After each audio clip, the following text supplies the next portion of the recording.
የኢላፍቲው ቤተሰቦች እንዲሁም ገና ላልተቀላቀላችሁም አሰላሙ አለይኩም ወራህመቱላሂ ወበረካቱ። ለዲናችን ትንሽም ቢሆን እንስጥ ዋጋ። የሚጠቅም ኢልም ከመሸመት አንዘናጋ።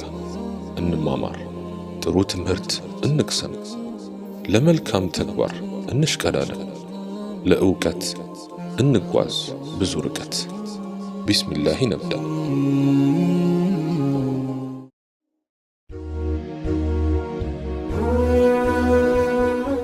አንቱ አዛኝ ነቢይ፣ አንቱ የሁሉ በላጭ፣ የድሆች አባት፣ አንቱ የነቢያት መደምደሚያ፣ አንቱ የአላህ ወዳጅ፣ አንቱ የወንጀለኞች አማላጅ። ያ ረሱለላህ ነፍሴ ለነፍሶ ፊዳ ትሁን፣ ሁላችንም ከነፍሶቻችን በላይ እንወዶታለን ያ ረሱለላህ። ጊዜው ዒሳ ዓለይሂ ሰላም ካረገ 600 ዓመታትን አስቆጥሯል። ዓለም በጨለማ ተውጣለች። የሰው ዘር ድንቁርናው ከምንም በላይ አይሏል። በዚያ ዘመን ዚና ዓለም ላይ እጅጉን ተስፋፍቶ ነበር። የዓረብ ነገዶች በተለያዩ የጎሳ መሪዎች የሚመሩ ቢሆኑም ጉልበተኛው ከደካማው፣ ሀብታሙ ከድሃው፣ ባለብዙ ዘመዱ ከባይተዋሩ እየቀሙ የሚኖሩበት ዘመን ነበር። በዚያ ዘመን ስልጡን የሚባሉት ፐርሺያዎች እንኳን እሳት በማምለክ የዘቀጠ የአስተሳሰብ ድንቁርና ውስጥ ነበሩ። በዚያ ዘመን ሴት ልጅ የተዋረደች ፍጥረት ነበረች። ሴት ልጅ ያለው አባት ከአቻዎቹ በነጻነት የማይቀላቀልበት ዘመን ነበር። አዎ በዚያ ዘመን ሴት ልጅ የውርደት መገለጫ ናት በማለት ከነነፍሷ የሚቀብሩበት ዘመን ነበር። በዚያ ዘመን በተከበረው የአላህ ቤት ካዕባ ውስጥ 300 አማልክቶች ይመለኩ ነበር። ይህም አላንስ ብሎ የካዕባ ጎብኚዎች እርቃናቸውን በካዕባ ዙሪያ ይዞሩ ነበር። የሰው ዘር በዚህ የድንቁርና ባህር ውስጥ በመዋለል ላይ ሳለ አንድ ነዋሪነቷ መካ የሆነና እሷም አሚና የምትባል አረባዊት እንስት አብዱላህ ከተባለ ሕጋዊ ባለቤቷ በመካ ከተማ ጸነሰች። ይሁን እንጂ አብዱላህ ባለቤቱ ነፍሰ ጡር ሆና ሳለ ከቁረይሽ ነጋዴዎች ጋር ሸቀጥ ለማምጣት ከሀገር ወጣ። ከነጋዴዎቹ ጋር ያሰበበትን ደርሶ ለንግድ አስፈላጊ የሆነውን ዕቃዎችን ሸምቶ ሲመለስ የትሪብ ወይም መዲና የተባለች ከተማ ሲደርሱ አብዱላህ ትንሽ ተጫጫነው። ነጋዴ ጓደኞቹም የንግድ ሸቀጦቻቸውን ይዘው የትም መቆየት ስለሌለባቸው መዲናን ትተው ሊያልፉ ሲሉ አብዱላህ እኔ እያመመኝ ስለሆነ እዚህ ሀገር አጎቶቼ ጋር ትንሽ መቆየት እፈልጋለሁ ብሏቸው እነሱን ሸኝቶ እሱ እዚያው መዲና ቀረ። እነሱም ሸቀጣቸውን ይዘው መካ ጉዞአቸውን ቀጠሉ። በመጨረሻም አብዱላህ የአብራኩን ክፋይ ለማየት ሳይታደል ዱንያን በመዲና ከተማ ተሰናበተ። ወራት በወራት እየተተካኩ የአሚናም የመውለጃ ጊዜዋ ደረሰ። ምንም እንኳን አሚና ባለቤቷ በመውለጃ ጊዜዋ ከጎኗ ባይኖርም የሷን መውለጃ ቀን የሚጠባበቁ የአብዱላህ ወንድሞችና አባቱ በእንክብካቤ አቆይቷታል። በወርሃ ረቢዑል አወል በዕለተ ሰኞ ምድር ዓለማችን ለብዙ ሺህ ዓመታት ተጠብቀው የነበረ ሰው ብቅ አለ። ያ የነቢያት መደምደሚያ የሆነው፣ ያ የእዝነት መገለጫ የሆነው፣ ያ ምድርን ከጽልመት የገላገለው ሰው ከአሚና ማህፀን ወደ ምድራችን ተሸጋገረ። ያ ሰው ስሙ ሙሐመድ ኢብኑ ዓብድላህ ኢብኑ ዓብድልሙጠሊብ ኢብኑ ሃሽም ኢብኑ ዓብዱ መናፍ ኢብኑ ቁሰይ ኢብኑ ኪላብ ኢብኑ ሙራ ኢብኑ ከዕብ ኢብኑ ሉአይ ኢብኑ ጋሊብ ኢብኑ ፊህር ኢብኑ ማሊክ ኢብኑ ነድር ኢብኑ ኪናና ኢብኑ ኩዘይማ ኢብኑ ሙድሪካ ኢብኑ ኢልያስ ኢብኑ ሙضር ኢብኑ ኒዛር ኢብኑ ማዕድ ኢብኑ ዓድናን እያለ የዘር ሐረጉ ከኢስማዒል ዓለይሂ ሰላም ጋር ይገናኛል። አሚና ረሱልን ዓለይሂ ሰላቱ ወሰላም ልክ እንደተገላገለች ثويبة الأسلمية የምትባል የአቡ ለሃብ ባሪያ ወደ አሳዳሪዋ አቡ ለሃብ ዘንድ ስትሮጥ በመሄድ የወንድምህ ሚስት አሚና ወንድ ልጅ ተገላገለች ብላ ስታበሰረው እሱም በደስታ ሰክሮ አንቺ ካሁን ጀምሮ ባሪያ አይደለሽም ነፃ ነሽ አላት። የረሱላችንም ዓለይሂ ሰላቱ ወሰላም አያት የሆነው አብዱል ሙጠሊብ ይህን የምስራች ሲሰማ በሽማግሌ አቅሞ በሩጫ አሚና ዘንድ በመሄድ ሕፃኑን በደረቱ አቅፎት በስስት እየሳመው ወደ ካዕባ ገሰገሰ። አላህም ሙሐመድ የሚለውን ስም በአብዱል ሙጠሊብ ልብ ቀረጸለትና የረሱላችንን ዓለይሂ ሰላቱ ወሰላም ስም ሙሐመድ ብሎ ሰየማቸው። ሙሐመድ ማለት ትርጉሙ የተመሰገነ ማለት ነው። ከዚያም በኋላ አረቦች በተለምዶ ሕፃናት ልክ እንደተወለዱ በጥንካሬ እንዲያድጉ ገጠር ይሸኟቸው ነበርና ረሱልም ዓለይሂ ሰላቱ ወሰላም ወደ ገጠር ሊሸኙ ገበያ ላይ የገጠር ሴቶችን ፍለጋ ተወጣ። መካ ውስጥ አንድ አካባቢ አለ፣ ሕፃናቱን ተረካቢዎችና ሕፃናቱን አስረካቢዎች የሚገናኙበት። እዚያ ቦታ የተሰለፉ ሕፃናት በሙሉ አሳዳጊ አግኝተው ሲሄዱ ረሱል ዓለይሂ ሰላቱ ወሰላም ግን አባት የሌላቸው የቲም ስለሆኑ ሁሉም አሳዳጊዎች ሊወስዷቸው ፈቃደኛ አልሆኑም። ሁሉም አሳዳጊ ሕፃናቱን ይዞ ወደ ሀገሩ ሊንቀሳቀስ ሲል ሐሊማ የተባለች እድለኛ የሕፃናቱን ገበያ ገብታ ረሱልን ዓለይሂ ሰላቱ ወሰላም ብቻ ስታገኝ ባዶ እጄን ከምመለስ ብላ ይዛቸው ከአካባቢዋ ሰዎች ጋር ጉዞ ጀመረች። ረሱል ዓለይሂ ሰላቱ ወሰላም ልክ ያሳዳጊያቸውን ሀገር ሲደርሱ ለዘመናት በድህነት የሚታወቀው ያሳዳጊያቸው የሐሊማ ቤት በጥጋብ ደስታ ተሞላ። የሐሊማ ቤት ታይቶ በማያውቅ የበረካ ማዕት አሸበረቀ። በዚህ ሁኔታ ረሱል ዓለይሂ ሰላቱ ወሰላም እዚያው ገጠር ውስጥ አድገው ከሕፃናት ለመጫወት በቁ።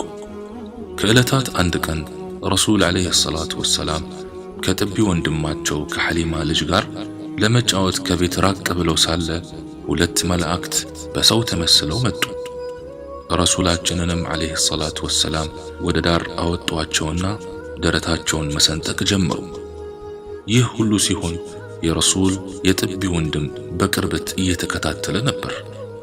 በፍጥነት ወደ እናቱ በመሄድ ሙሐመድን ሁለት ሰዎች አስተኝተው እየገፈፉት ነው አላት።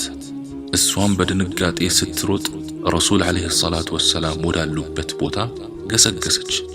ቦታው ላይ ስትደርስ ረሱልም ዓለይሂ ሰላቱ ወሰላም በድንጋጤ ተሞልተው ቆመው አገኘቻቸው። ከዚያም በፍቅርና በስስት አቀፈቻቸው።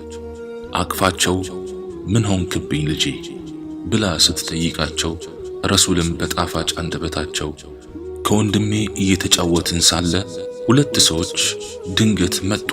ከዚያም አስተኝተውኝ ደረቴን ለሁለት ከከፈሉት በኋላ የሆነ ጥቁር ነገር ከደረቴ ፈልገው አወጡ። ከዚያም በጣም ነጭና የሚገርም ነገር በቦታው ተክተው ደረቴን እንደነበረ መልሰው ሄዱ ብለው ነገሯት። እነዚህ ሁለቱ መላእክቶች ጅብሪልና ሚካኤል ነበሩ። ከዚያም ሐሊማ ረሱልን ዓለይሂ ሰላቱ ወሰላም በእቅፏ አስገብታ እቤት አመጣቻቸው። ይህን ጊዜ ባለቤቷ ሐሊማ ይህን ልጅ ለወላጆቹ መመለስ ያለብን ይመስለኛል፣ ምክንያቱም የአሁኑ ቦታ ላይ ተለክፎ ሊሆን ይችላልና ነገሩ ሳይጸናበት መካ ወስደን እናስረክቡ አላት። እሷም በዚህ ተስማምታ ለዓመታት በአካባቢያቸው ኑር ያበራላቸውን ሕፃን በ4 ዓመቱ ወደ መጣበት መካ ይዘውት ሄዱ። ከዚያም ብዙ ተጉዘው መካ ሲደርሱ የረሱልን ዓለይሂ ሰላቱ ወሰላም እናት አገኟትና ልጇን አስረከቧት። እሷም ለምን እንዳመጡት ስትጠይቃቸው ልክፍት እንዳይነካው ፈርተው እንደሆነም ነገሯት። ያን ጊዜ እሷም ወላሂ የኔን ልጅ ልክፍት አይነካው፣ ሙሐመድን ነፍሰ ጡር ሆኜ ምን እንዳየው ልንገራችሁ። ከኔ ውስጥ የሆነ ብርሃን ወጥቶ የሻም ሀገር ህንፃዎች ላይ ሲያንጸባርቅ ተመልክቻለሁ። ደግሞም እሱን አርግዤ ምንም አይነት የእርግዝና ስሜት አልተሰማኝም። ይህ ልጅ ትልቅ ሚስጥር አለው አለቻቸው። ከዚያም ረሱላችን አለይሂ ሰላቱ ወሰላም ከእናታቸው አሚና ጋር መኖር ጀመሩ። ከዕለታት አንድ ቀንም የረሱል አለይሂ ሰላቱ ወሰላም እናት አሚና ልጇን ሙሐመድንና አገልጋዩዋን ኡሙ አይመንን ይዛ የባለቤቷን ቀብር ልትዘይርና ለረሱልም አለይሂ ሰላቱ ወሰላም አጎቶቻቸውን ልታስተዋውቅ ወደ የትሪብ ወይም መዲና ጉዞ ጀመረች። ጉዞው በጣም ከባድ ነበር። አየሩም እጅጉን ይከብዳል። ይሁን እንጂ ከመካ ተነስተው ጋራ ተራራውን አቋርጠው መዲና ደረሱ። አሚና ልጇንና አገልጋዩዋን ይዛ በመዲና ምድር ለአንድ ወር ያህል ተቀመጠች። ከዚያም ወደ መካ መመለስ ስላለባት ልጇንና አገልጋዩዋን ይዛ ወደ መካ በመመለስ ላይ ሳለች አሚና እጅጉን ታመመች። ብዙም በሽታዋን መቋቋም አልቻለችም ነበርና አብዋ በተባለ ቦታ አሚና ሕይወቷ አለፈ። አባታቸውን ሳያዩ ያደጉት ረሱላችንም አለይሂ ሰላቱ ወሰላም በ6 ዓመታቸው እናታቸውንም አጡ። ኡሙ አይመን የተባለችዋም አገልጋይ አሚናን እዛው አብዋ ላይ ቀብራት የቲሙን ልጅ ይዛ ወደ መካ ተመለሰች። ከዚያም በኋላ አብዱል ሙጠሊብ የተባለው የረሱላችን አለይሂ ሰላቱ ወሰላም አያት ረሱልን የማሳደግ ኃላፊነቱን ወሰደ። ከልጆቹ በላይም ይንከባከባቸው ነበር። በካዕባ ዙሪያ ላይ ሆኖ በትላልቅ ሀገራዊ ጉዳዮች ላይ ሲወያይም ረሱልን አለይሂ ሰላቱ ወሰላም በእቅፉ ያኖራቸው ነበር። ይሁን እንጂ አብዱል ሙጠሊብም ብዙ ሳይቆይ ረሱልን አለይሂ ሰላቱ ወሰላም በተወለዱ በ8ኛ ዓመታቸው አብዱል ሙጠሊብ ሕይወቱ አለፈች። አብዱል ሙጠሊብ ሲሞት የረሱል አለይሂ ሰላቱ ወሰላም አጎት የሆነው አቡ ጣሊብም በተራው እሳቸውን ተንከባክቦ የማሳደጉን ኃላፊነት ተረከበ። አቡ ጣሊብ ለረሱል አለይሂ ሰላቱ ወሰላም ያለው ቦታ እጅጉን ድንቅ ነው። ልጆቹን ከሳቸው በፍጹም አያወዳድርም ነበር። አቡ ጣሊብ ምንም እንኳን እንደ ሌሎቹ የረሱል አለይሂ ሰላቱ ወሰላም አጎቶች ባለ ሀብት ባይሆንም ነገር ግን በጣም ክቡር ሰው ነበር። አቡ ጣሊብ የትም ይሄድ የት ብቻ ከጎኑ ረሱል አይጠፉም ነበር። ከዕለታት አንድ ቀን የመካ ነጋዴዎች ለንግድና ሸቀጣ ሸቀጦችን ለመነገድ ከመካ ሲነሱ አቡ ጣሊብም ረሱልን አለይሂ ሰላቱ ወሰላም በ12 ዓመታቸው ይዟቸው ተነሳ። የንግድ ተጓዦቹ እጅግ ብዙ ከተጓዙ በኋላም በስራ የምትባል ሀገር ሲደርሱ አንድ መነኩሴ ብቻውን አላህ በሚያመልክበት ቦታ ብቅ አሉ። ይህን የነጋዴ ተጓዦችን ሲመለከትም ይህ መነኩሴ በሩጫ ወደ ነጋዴዎቹ ገሰገሰ። ከዚያም ይህ መነኩሴ ረሱላችን አለይሂ ሰላቱ ወሰላም ላይ በጣሙን አፈጠጡባቸውና ይህ ልጅ የማን ነው ብሎ ጠየቀ። አቡ ጣሊብ የኔ ልጅ ነው አለ። መነኩሴውም ይህ ልጅማ አባቱ በሕይወት መኖር የለበት ሞቷል አለ። አቡ ጣሊብ በእርግጥ ልክ ነህ፣ አባቱ ሞቷል፣ እኔ አጎቱ ነኝ አለ። መነኩሴውም በል ምክሬን ስማኝና ይህን ልጅ ይዘህ ወደ መካ ተመለስ፣ ይህ ልጅ ትልቅ ሚስጥር ይታይበታልና አሁን አይሁዳውያን ካዩት ሳይገሉት አይለቁትም ብሎ መከረው።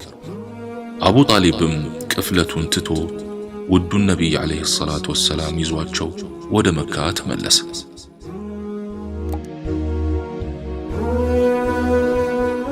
አሁን ነቢያችን የልጅነት ዘመናቸውን አጠናቀው ወጣት ሆኗል። መካ ላይ የሚገኙ ወጣቶች በወጣትነት ዘመናቸው ይጠጣሉ፣ ዚና ያደርጋሉ፣ ይጨፍራሉ፣ ይደሰታሉ። ይሁን እንጂ የመካ ወጣቶች የሚሆኑት ረሱል አለይሂ ሰላቱ ወሰላም አይመስጣቸውም ነበር።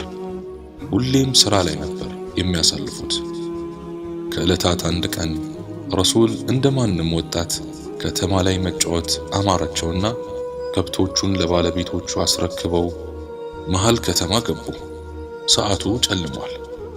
ልክ ከተማ ሲገቡ ድል ያለ ሰርግ ላይ እየተጨፈረ ተመለከቱና ጠጋ ሲሉ አላህ ያልታሰበ እንቅልፍ እዚያው ለቀቀባቸውና ሌሊቱን እዚያው ተኝተው አሳለፉ። አላህ እንዲህ እያረገ የወጣትነትን ፈተናዎች ያሸጋግራቸውም ጀመር። ቀናት በቀናት ሳምንታት በሳምንታት እየተተኩ ክረምቱ ተጠናቆ የበጋው ክፍለ ጊዜ መጣ። በዚያ ዘመን አረቦች ይልቅ የንግድ እንቅስቃሴያቸው የሚጦፈው በበጋው ክፍለ ጊዜ ስለነበር እያንዳንዱ የመካ ተጓዥ ነጋዴ ወደ ሻም ለመሄድ ዝግጅት ጀመረ። ከነዚያ ነጋዴዎች ውስጥም ኸዲጃ የምትባል በስነ ምግባሯ የምትታወቅና በጣም ሀብታም ከበርቴ ሴት አለችበት። ጉዞ ከመጀመሩ በፊት ግን ይህች ኸዲጃ ደሞዝ ከፍላው የንግድ ስራዋን የሚያከናውንላትን ታማኝ ሰው በማፈላለግ ላይ ነበረች። ብዙም ሳትቆይ ኸዲጃ ስለ ረሱላችን አለይሂ ሰላቱ ወሰላም ታማኝነት ሰማችና እሳቸው ዘንድ ሄዳ በማናገር የንግድ ስራዋን ሊያከናውኑላት ተስማሙ። ረሱል አለይሂ ሰላቱ ወሰላም ከኸዲጃ በተስማሙት መሰረት የሷን ንግድ ተገባይተውላት ሊመለሱ ከቁረይሽ ነገዶች ጋር የሻምን ረጅሙን ጉዞ በጠዋት መጓዝ ጀምረዋል። ከረሱል አለይሂ ሰላቱ ወሰላም ጎን ለጎን አንድ መይሰራ የሚባል የኸዲጃ አገልጋይ ይራመዳል። ሁሌም ፈተና የሚበዛበት የዓረቢያን አሸዋ በእግር እያቆራረጡ በፍጥነት በመጓዝ መንገዱን ተያይዘውታል። ከላይ ፀሐይዋ የምትለቀው ንዳድ ከአሸዋው ግለት ጋር ተዳምሮ እጅጉን አስቸጋሪ ጉዞ ነበር። ይሁን እንጂ የአየሩን ሁኔታ ችላ በማለት ጉዞአቸውን በመቀጠል እጅግ ብዙ መንገድ ካቋረጡ በኋላ አንድ ዛፎች ያሉበት ቦታ ደረሱና ሁሉም እዚያ ቦታ ላይ እረፍት ለማድረግ ተሰበሰቡ። ረሱላችንም አለይሂ ሰላቱ ወሰላም ከቀያቸው ሰዎች ነጠል በማለት አንዲት ጥላ ስር ሄደው ቁጭ አሉ። ሳሉት እስቲ በምናባችሁ። ሌላው ለረፍት ተሰብስቦ ሲሳሳቅና ሲጫወት እሳቸው ዝም ብለው ብቻቸውን ቁጭ ብለዋል። ያ ሐቢቢ ያ ረሱላላህ። ከዚያም ረሱል አለይሂ ሰላቱ ወሰላም ቁጭ ካሉበት የዛፍ ጥላ አቅራቢያ ላይ አንድ መነኩሴ ትንሽ ጎጆ ነገር ውስጥ ቁጭ ብሏል። እሳቸውን ሲመለከት በድንጋጤ ስሜት ራሱን መቆጣጠር እየተሳነው ብዙ ከተመለከታቸው በኋላ መይሲራ ወደ ተባለው የኸዲጃ አገልጋይ ዘንድ ጠጋ በማለት ይህ እዚያች ጥላ ስር ቁጭ ያለው ማን ነው ብሎ ጠየቀው። መይሲራም ይህ ቁረይሻዊ ሰው ሲሆን የሐረም ቤተሰብም ነው በማለት መለሰለት። መነኩሴውም በዚህች ጥላ ስር ነቢያት እንጂ ማንም አልተቀመጠባትም ብሎ ሄደ። አሁን ሁሉም የሚበቃውን ያህል አርፏል። ግመሎቻቸውን በመፍታት ዳግም ጉዞ ጀመሩ። አሁንም በዚሁ ሁኔታ እያረፉ ብዙ ከተጓዙ በኋላ የንግድ ከተማ የሆነችውን የሻምን ምድር ደረሱ። ልክ ከተማዋን እንደረገጡ ሁሉም ገበያ ሲገባ ሊገበያይ ይበተናል። ረሱልም አለይሂ ሰላቱ ወሰላም ግብይታቸውን ሊጀምሩ መይሲራን ይዘውት ወደ መሃል ገበያ ዘልቀው ገቡ። እሳቸው ሲገበያዩ የስነ ምግባራቸው ምጥቀት የመይሲራን ትኩረት ሙሉ በሙሉ ተቆጣጥሮታል። ታማኝነታቸው፣ ቅንነታቸው፣ የአነጋገር ብስለታቸው፣ በቃ ሁለንተናዊ ባህሪያቸው መይሲራን ስራ ትቶ እሳቸውን እንዲመለከት አስገድዶታል። በዚህ ሁኔታ ለተወሰኑ ቀናት ከተገበያዩ በኋላ የነጋዴዎቹ የመመለሻ ቀጠሮ ደረሰና ሁሉም የሸመተውን ሸምቶ የሸጠውን ሽጦ በትርፍ ሲመለሱ የረሱል የንግድ ስኬት ግን ከሁሉም በተሻለ መልኩ በእጥፍ ትርፋማ ነበር። ረሱልን አለይሂ ሰላቱ ወሰላም በስሩ ያቀፈው የነጋዴዎች ጉዞ የዓረቢያን ጋራ ተራራውን ለቀናት በማቆራረጥ ጉዞ ጀመረ። በዚህ አስቸጋሪ የአየር ጸባይ ሁሉም የፀሐይዋን ሐሩር በጸጋ ተቀብሎ ግመሎቹን መንዳት ተያይዟል። በዚህ መሃል ረሱል አለይሂ ሰላቱ ወሰላም በዝምታና በእርጋታ ሲጓዙ አንዲት ዳመና በእሳቸው ቀጥታ በመሆን ከፀሐዩ ንዳድ እሳቸውን ብቻ በማስጠለል እስከ መካ ድረስ ተሸኛቸው ጀመር። ሁሉም በአግራሞት ይመለከታቸዋል። የተጓዥ ነጋዴው ቡድን እልህ አስጨራሹን ጉዞ ካጠናቀቁ በኋላም ወደ መካ ከተማ በሰላም ደረሱ። የመካ ነዋሪዋን የሸቀጦቻቸውን ነጋዴዎች ለመቀበል በሰልፍ ቆመው ነበር። ነጋዴዎቹ ከሻም ምድር ሸቀጦችን ይዘው መካ በመግባታቸው ነዋሪውን እጅጉን አስፈንጥዞታል። በዚህ መሃል ባለጸጋዋና ከበርቴዋ ኸዲጃ የንግዱን ሁኔታ ልትመለከት ሸቀጧ ጋር ስትመጣ ከጠበቀችው በላይ ትርፋማ ሆኖ አገኘችው። ከረሱል ዓለይሂ ሰላቱ ወሰላም ጋርም አብሯቸው የሄደው የኸዲጃ አገልጋይ መይሲራም ስለ አስደናቂው ባህሪያቸው መነኩሴው ያለውንና ስለ ዳመናዋም በዝርዝር ነገራት። ኸዲጃ መይሲራ ስለ ረሱል ዓለይሂ ሰላቱ ወሰላም የሚነግራትን በተመስጦ ትሰማው ነበር። ይህን ታማኝና መልከ መልካም ሰው የራሷ የግሏ ልታደርገውም ወሰነች። ከዚያም ኸዲጃ ነፊሳ ቢንት ሙነቢህ ወደ ተባለችው ጓደኛዋ ዘንድ በመሄድ ሁኔታውን አጫወተቻት። ከዚያም ረሱል ዓለይሂ ሰላቱ ወሰላም ዘንድ ጥያቄው ቀረበላቸው። እሳቸውም ኸዲጃን ጠንቅቀው ስለሚያውቋት መርሐባ አሏትና ለአጎቶቻቸው አቡ ጣሊብ ኸዲጃን ማግባት እንደሚፈልጉ አሳወቁ። የረሱል ዓለይሂ ሰላቱ ወሰላም አጎቶችም በሁኔታው ተደስተው የኸዲጃን ቤተሰብ ለማስፈቀድ አቡ ጣሊብን ያካተተ የሽማግሌ ቡድን እነ ኸዲጃ ቤት ላኩ። ልክ እቤት ሲገቡም ምንም ሳያወሩ አቡ ጣሊብ የኢብራሂም ዘሮችና የኢስማኤል ልጆች ላደረገን ጌታ ምስጋና ይገባው፣ ለኛም በዓመት የሚጎበኝን ቤት ስለሰጠንና ላከበረን ጌታ ምስጋና ይገባው፣ እኛም የዚያን ቤት የካዕባ አገልጋዮችና የሰዎች ሁሉ ፈራጅ ላደረገን ጌታ ምስጋና ይገባው።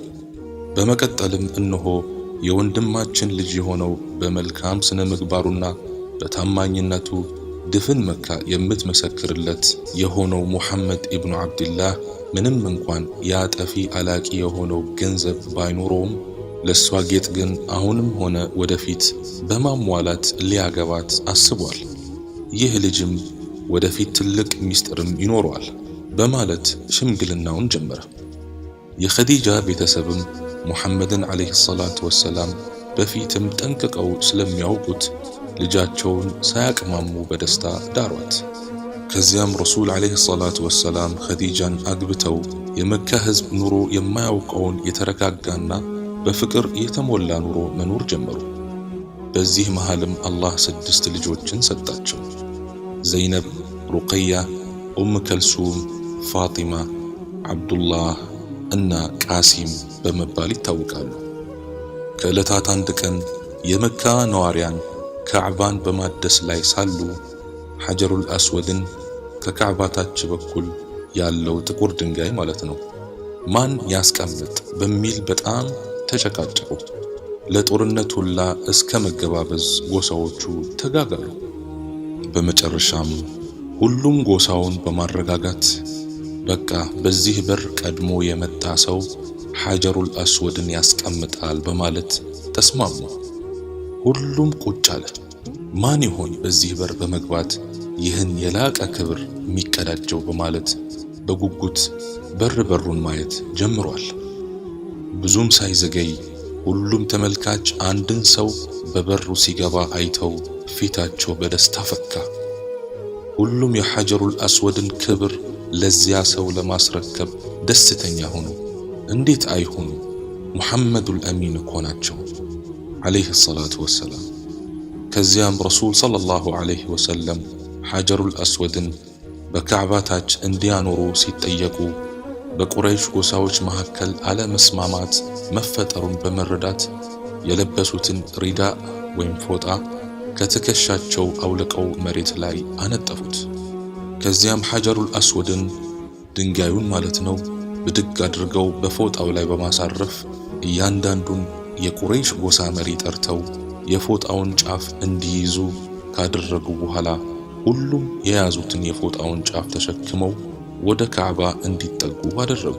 ከዚያም በሁሉም ጎሳዎች ተይዞ በፎጣው የተጠጋውን ሐጀሩል አስወድ ረሱል ዓለይሂ ሰላቱ ወሰላም በተከበረችው እጃቸው አንስተው ካዕባ ላይ አሳረፏት።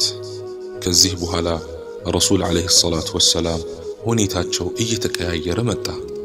ብቸኝነትን፣ የቅርብ ጓደኛም አድርገው በመያዝ ስለዚህ ፍጥረተ ዓለሙ አፈጣጠርና ስለ ፈጣሪው በጥልቀት ማሰላሰል ጀመሩ። አብዛኛውን ጊዜ ከሰዎች ተነጥለው ስለ ፍጥረተ ዓለሙና ስለ አስተናባሪው ለማስተንተን ትልቁን ተራራ ስንቃቸውን ይዘው በመውጣት ሌት ተቀን ሒራ በሚባል ዋሻ ውስጥ ያሳልፉ ጀመር። ሁሌም ወደዚያ ዋሻ ሲሄዱ መንገድ ላይ አንድ ሰላምታ የሚያቀርብላቸው ድንጋይ አለ። ሁሌም ያስታውሱታል። አሁን ነገሩ ሊገላለጥ እየተቃረበ ነው። ረሱልም ዓለይሂ ሰላቱ ወሰላም በህልማቸው ያዩትን ሁሉ በገሃዱ ዓለም መመልከት ጀምረዋል። በወርሃ ረመዳን በ40ኛው ዓመታቸው ማለት ነው። ከዕለታት አንድ ቀን ረሱላችን ዓለይሂ ሰላቱ ወሰላም እንደ ወትሯቸው እዚያ ዋሻ ውስጥ ሆነው በማስተንተን ላይ ሳሉ ድንገት ጅብሪል በሰው ተመስሎ ወደ ዋሻው ዘልቆ ገባ። ከዚያም ልክ እንደገባ ምንም ሳይናገር አንብብ አላቸው። እሳቸውም ማንበብ አልችልም አሉት። እሱም አንድ ጊዜ ወደ እሳቸው ጠጋ አሉና እቅፍ በማድረግ በጣም ጨመቃቸው። ከዚያም ለቀቅ አደረጋቸውና አሁንም አንብብ አላቸው። ረሱልም ዓለይሂ ሰላቱ ወሰላም እኔ ማንበብ አልችልም አሉት። ይህን ጊዜ ጅብሪልም እንደቀድሙ በተደጋጋሚ ጊዜ እየጨመቀ ካለማመዳቸው በኋላ ለቀቅ አደረጋቸውና አንብብ በዚያ ሁሉን በፈጠረው ጌታ ስም፣ ሰውን ከረጋ ደም በፈጠረው ጌታህም ስም አንብብ፣ ጌታህ በጣም ቸር ሲሆን የሚል የቁርአን አንቀጽ አወረደላቸው። ይህን ጊዜ ረሱል ዓለይሂ ሰላቱ ወሰላም በፍጥነት እየተንቀጠቀጡ ወደ ቤት መጡ። እቤት ኸዲጃ ነበረች። ወዲያ ፍራሻቸው ላይ በመተኛት አከናንቡኝ አከናንቡኝ ማለት ጀመሩ። ኸዲጃም አከናነበቻቸውና ሲረጋጉ የሆኑትን ሁሉ ነገሯት። እሷም ብልህና አስተዋይ ናትና የቀድሞው መልካም ስነ ምግባራቸውን በማስታወስ አላህ ለመጥፎ አሳልፎ እንደማይሰጣቸው አጽናናቻቸው። ይህን ጣፋጭ ንግግር ከኸዲጃ አንደበት ሲሰሙ ረሱል ዓለይሂ ሰላቱ ወሰላም መረጋጋት ሰፈነባቸው። ከዚያም በማስተዋል ያጋጠማቸውን ክስተት ማስተንተን ጀመሩ። ኸዲጃ ምንም እንኳን ውድ ባለቤቷን ለማጽናናት እንዲህ ብትናገርም ነገሩ እረፍት ስላሳጣት ረሱል ዓለይሂ ሰላቱ ወሰላም ይዛ የክርስትና እምነት ላይ ወዳለውና በድንቁርናው ዘመን ስለ ራእይ ወይም ወሕይ ዕውቀት ወዳለው አጎቷ ወረቃ ኢብኑ ነውፈል ይዛቸው ሄደች። ከዚያም አጎቴ እስቲ ሙሐመድ የሚልህን ስመው አለችው። አጎቷም ልጄ ምን ገጠመ ብሎ ጠየቀው። ረሱልም ዓለይሂ ሰላቱ ወሰላም በጣፋጭ አንደበታቸው ክስተቱን ዘርዝረው ነገሩት። ወረቃም ይህማ በሙሳ ላይ ይወርድ የነበረው መንፈስ ነው። እኔ በሕይወት ቆይቼ በአንተ ነቢይነት ባምንና ሕዝቦችህ ከአገር ሲያባሩህ ከጎንህ ሆኜ ብረዳህ ምንኛ በታደልኩ አለው። ይህን ጊዜ ረሱል ዓለይሂ ሰላቱ ወሰላም ድንግጥ አሉ። ከዚያም ወደ ወረቃ ዞር በማለት ወገኖቼ እኔን ከሀገሬ ያስወጡኛል ብለው ጠየቁት። ወረቃም አዎን፣ እንዳንተ ያለ ተልእኮ ይዞ የመጣን ሰው ሁሉ ይዋጋዋል አላቸው። ከዚያ በኋላ ረሱል ዓለይሂ ሰላቱ ወሰላም ያ ራእይ ናፈቃቸው። ያ አንብብ የሚለው መልአክ እጅጉን ናፈቃቸው። ከዕለታት አንድ ቀን ረሱላችን ዓለይሂ ሰላቱ ወሰላም መንገድ ላይ ሳሉ የሆነ ድምፅ ከወደ ሰማይ በኩል ሰሙ። የሰሙትንም ድምፅ ለማጣራት ወደ ላይ ቀና ሲሉ ያን መልአክ በምድርና በሰማይ መካከል በዙፋን ተቀምጦ ተመለከቱት። ትዕይንቱ በጣም ያስፈራ ነበር። ከዚያም ወደ ቤት በመገስገስ ኸዲጃን ጠርተዋት ልብስ ደርቢልኝ አሏትና ደራረበችላቸው። ልክ እንደተኙትም ጅብሪል መጣና አንተ ልብስህን ደራቢው ሆይ ተነሳ፣ አስጠንቅቅም፣ ጌታህንም አክብር፣ ልብስህንም አጥራ፣ ጣዖትንም ራቅ አለው። ከዚያ በኋላ ረሱል ዓለይሂ ሰላቱ ወሰላም ዳዕዋ የማድረግ ግዳጅ እንደተጣለባቸው ተገነዘቡ። ያኔ ዳዕዋውን ከጎናቸው ባለው ሰው መጀመር ፈለጉና ኸዲጃን ወደ አላህ ጠሯት። እሷም ለአላህ ጥሪ እጅ ነሳች። የቅርብ ጓደኛቸውንና በመልካም ስነ ምግባሩ ዕውቅ የሆነውንም አቡበክርም ወደ አላህ ጠሩ። እሱም ለአላህ ጥሪ አጎበደደ። ዓሊይ ብን አቢ ጣልብም የ12 ዓመት ልጅ ሲሆን ወደ አላህ ጠሩት። እሱም ለጥሪው እጅ ነሳ። ከዚያም አቡበክርም ከዙሪያው ያሉትን ሰዎች በሚስጥር ወደ አላህ መጣራት ጀመረ። ዓብዱራሕማን ብኑ ዓውፍ፣ ዑስማን ብኑ ዓፋን፣ ዙበይር ኢብኑ አልዓዋም፣ ጠልሓ ኢብኑ ዑበይድላህ እና በርካታ ሰዎች በአቡበክር አማካኝነት ዲኑን ይቀላቀሉ ጀመር። ያን ጊዜ ሶላት እኛ በምናውቀው አይነት አልተወሰነም ነበር። ብቻ ጎህ ከመቅደዱ በፊትና ጀንበር ከመጥለቋ በፊት ሁለት ረክዓ በረሱል ዓለይሂ ሰላቱ ወሰላም መሪነት በድብቅ ይሰግዱ ነበር። ከዕለታት አንድ ቀን ረሱል ዓለይሂ ሰላቱ ወሰላም ከሰሓቦች ጋር በድብቅ ሲሰግዱ የእሳቸው አጎት የሆነው አቡ ጣሊብ ብቅ አለባቸው። ሰላታቸውን እስኪያጠናቅቁ ከጠበቀ በኋላ ምን አይነት አዲስ ሃይማኖት ነው በማለት ረሱልን ዓለይሂ ሰላቱ ወሰላም ጠየቃቸው። ረሱልም ሰለላሁ ዐለይሂ ወሰለም በመለሳለስ ካስረዱት በኋላ ወደ ኢስላም ጥሪ አደረጉለት። ይሁን እንጂ የአባቶችን ሃይማኖት አልለቅም በሚል የወደቀ ምክንያት ጥሪውን መቀበል እምቢ ብሎ ልጁን ዓሊይን ግን ከረሱል ዓለይሂ ሰላቱ ወሰላም እንዳይለይ መከረው። የሰሓቦችም ቁጥር ቀን በቀን እየጨመረ በየጊዜውና በየአጋጣሚው የሚወርደው የቁርአን አንቀጽ በ3 ወር ውስጥ ልባቸውን በኢማን አጠነክረው። ከዚያም አላህ ሱብሓነሁ ወተዓላ ረሱልን ሰለላሁ ዐለይሂ ወሰለም የቅርብ ዘመዶቻቸውን ዳዕዋ እንዲያደርጉላቸው አዘዛቸው። ረሱል ሰለላሁ ዐለይሂ ወሰለም ዋዛ አይደሉምና ገራሚ ስልት ነበር የተጠቀሙት። አንድ ተራራ ላይ በመውጣት የመካን ሕዝብ ተጣሩ። ከዚያም ሁሉም ተሰበሰበ። ረሱል ዓለይሂ ሰላቱ ወሰላም ወገኖቼ እኔ እናንተ ዘንድ ታማኝ አይደለሁምን አሉ። ሁሉም ነህ ብሎ መሰከረላቸው። ከዚያም ረሱልም ወራሪዎች ሊወሯችሁ እየመጡ ነው ብላችሁ አታምኑኝምን አሏቸው። ሁሉም እናምናለን በማለት መለሱላቸው። ያን ጊዜ ረሱል ዓለይሂ ሰላቱ ወሰላም የበኒ ከዓብ ጎሳዎች ሆይ ራሳችሁን ከእሳት አድኑ፣ የዓብዱ ሸምስ ጎሳዎች ሆይ ራሳችሁን ከእሳት አድኑ፣ የበኒ ዓብድ መናፍ ጎሳዎች ሆይ ራሳችሁን ከእሳት አድኑ፣ የሐሽምና የዓብዱል ሙጠሊብ ጎሳዎች ሆይ ራሳችሁን ከእሳት አድኑ።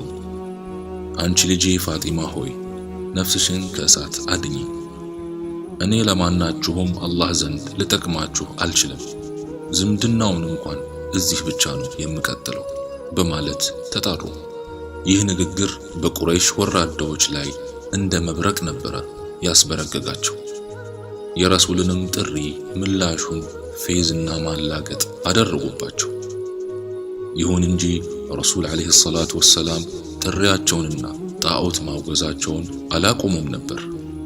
ይህ ያሳሰባቸው የቁረይሽ ባላባቶች የረሱል ዓለይሂ ሰላቱ ወሰላም አጎት ወደ ሆነው አቡ ጣሊብ ዘንድ በመሄድ አባ ጣሊብ ሆይ ይህ የወንድምህ ልጅ አማልክቶቻችንን እየሰደበ ነው፣ ሃይማኖታችንን እያንቋሸሸ ነው፣ ሕልማችንን እያመከነ ነው፣ ቀደምት አባቶቻችንን ጥመት ላይ ነበሩ እያለ ነው። ስለዚህ አስቁምልን፣ አይ የምትል ከሆነ ለኛ ተውልን አሉ። አቡ ጣሊብም አረጋግተዋቸው መለሳቸው። ረሱል ዓለይሂ ሰላቱ ወሰላም ግን ዳዕዋቸውን አጧጡፈው ተያይዘውታል። ቁረይሾቹ ይሄ ጉዳይ ምንም አላማራቸውም ነበርና ዳግም አቡ ጣሊብ ዘንድ በመሄድ አባ ጣሊብ ሆይ የወንድምህን ልጅ አስቁምልን ብንልህ ዝም አልከን። እኛ አባቶቻችን ጥመት ላይ ነበሩ ሲባልና አማልክቶቻችንን ሲሰደቡ ማየት አልቻልንም። አባ ጣሊብ ሆይ አንተ እኛ ዘንድ የተከበርክና በዕድሜም የገፋህ ነህ፣ አክብረንሃል። አሁን ግን ወይ ሙሐመድን አስቁምልን ወይ ደም እንፋሰስና ወይ እናንተ ወይ እኛ እናልቃታለን አሉ። ይህን ጊዜ አቡ ጣሊብ ረሱልን ዓለይሂ ሰላቱ ወሰላም አስጠራቸውና የወንድሜ ልጅ ሆይ ቁረይሾች መጥተው እንዲህ ብለው ዝተው ሄደዋል።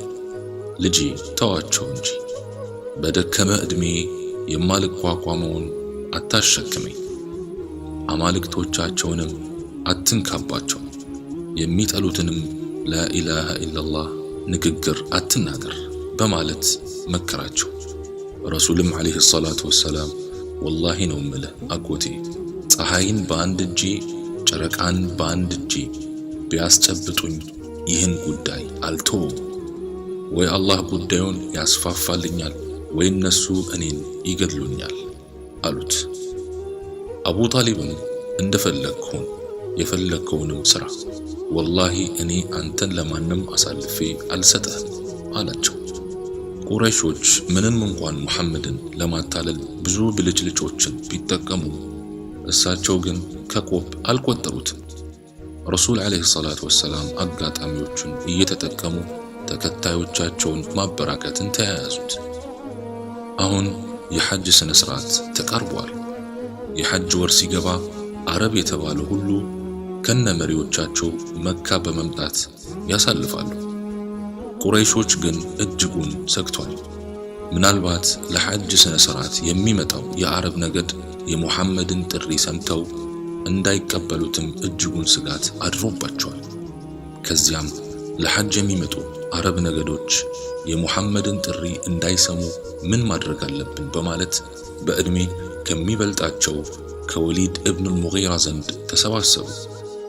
ግማሹ ሙሐመድ ጠንቋይ ስለሆነ ወሬውን እንዳትሰሙ ብለን ስሙን እናጥፋ ሲሉ ጊዜ ወሊድ እረሱ እንደ ጠንቋይ እኮ አይደለም፣ ጠንቋይ ሲያዜምም ሲያጉረመርምም ተመልክተን የለ እንዴ በማለት ሌላ ሐሳብ እንዲያመጡ ጠየቀ።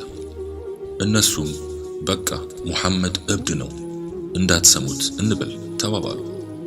ወሊድም አረ ይሄም አያስኬድም፣ እብድ ምን አይነት እንደሆነ አይተን የለ እንዴ አላቸው። እነሱም በቃ ሙሐመድ ገጣሚ ነው እንዳትሰሙት እንበል ተባባሉ። ወሊድም ስለ ግጥምና ስለ ገጣሚ የማያውቅ አለ እንዴ? ሙሐመድ የሚናገረው እኮ ግጥም አይደለም አላቸው። እነሱም እሺ ድግምተኛ ነው እንበል አሉት። ወሊድም ስለ ድግምትስ ማን የማያውቅ አለና ነው ድግምተኛ የምትሉት አላቸው።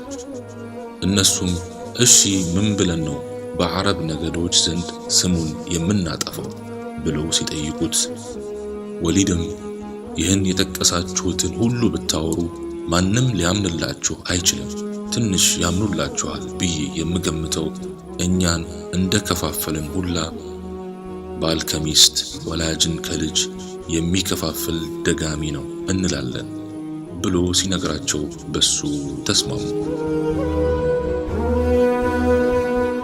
ረሱል ዓለይሂ ሰላቱ ወሰላም የነቢይነትን ማዕረግ ከተረከቡ 12 ዓመታትን አስቆጥሯል።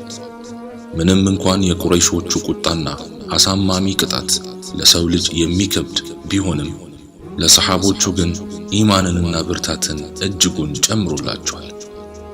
መካ አሁን ከተለያዩ የአረብ ሀገራት ለሐጅ በመጡ ነገዶች እጅጉን ተሞልታለች። መንገዶቿ ተጨናንቀዋል። ሁሉም ነገድ በጊዜው ጌታዬ ብሎ የሚያስበውን ጣዖት በሙሉ ተሸክሞ ይዘዋወራል። ይህንን አጋጣሚ ለመጠቀም የወሰኑትም ነቢይ ዓለይሂ ሰላቱ ወሰላም ባልደረቦቻቸውና ራሳቸው እያንዳንዱ ጎሳ ወዳለበት ስብስብ በመሄድ ጥሪ ማድረግ ጀምረዋል። የሚያሾፉባቸውና የሚያስተባብላቸው ቢኖርም ከልቡ የሚያምንባቸውም አለ። ይሁን እንጂ ውዱ ነቢይ ጥሪያቸውን ያለ ምንም ተስፋ መቁረጥ አጧጡፈው ተያይዘውታል። ረሱል ዓለይሂ ሰላቱ ወሰላም በመጨረሻም ከየትሪብ ወይም መዲና የመጡ ሰዎችን ተገናኙና በሚገባ ዳዕዋ አደረጉላቸው። ቃል ኪዳን በማስገባት ሙስዓብ ኢብኑ ዑመይር የተባለን ሰሓባ ቁርአን ያስተምራቸው ዘንድ ከነሱ ጋር ወደ መዲና ላኩት። መካ ላይ እንግልቱና ስቃዩ መልኩን ቀይሮ መጥቷል። ሷሐቦች በአደባባይ አሰቃቂውን ቅጣት መቀጣትም ጀምሯል። ይህ ሁኔታ ያሳሰባቸውም ነቢይ ከፊል ባልደረቦቻቸውን ከዚህ ሰቆቃ ለመታደግ ወዴት ገለል ለማድረግ እንዳለባቸው ሲያስቡ ኢትዮጵያን ፍትሃዊና ሰላማዊ ሆና በማግኘታቸው ወደዚያ እንዲሄዱ አዘዟቸው። የመልእክተኛው ባልደረቦችም በነቢያቸው ትዕዛዝ መሰረት የአረቢያን ምድር ለቀው ወደ አቢሲኒያ ከተሙ። ይሁን እንጂ የመካ አጋሪያን በክስተቱ እጅጉን ተበሳጭተው ከኢትዮጵያ ንጉስ ጋር ጓደኝነት ያለውን አምር የተባለን ሰው ወደ ንጉሱ የተለያየ ስጦታዎችን አስይዘው ላኩት።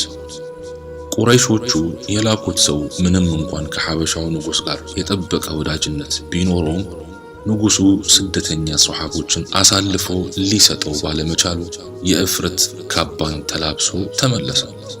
አሁን የቁረይሾቹ የቅጣት አርጩሜ መልኩን ቀይሮ በመምጣት ማንኛውንም አይነት ሰው ከሙሐመድና ከተከታዮቹ ጋር ምንም አይነት የንግድም ሆነ የዝምድና ትስስሩን እንዲያቆም የሚል ህግ አጸደቁ።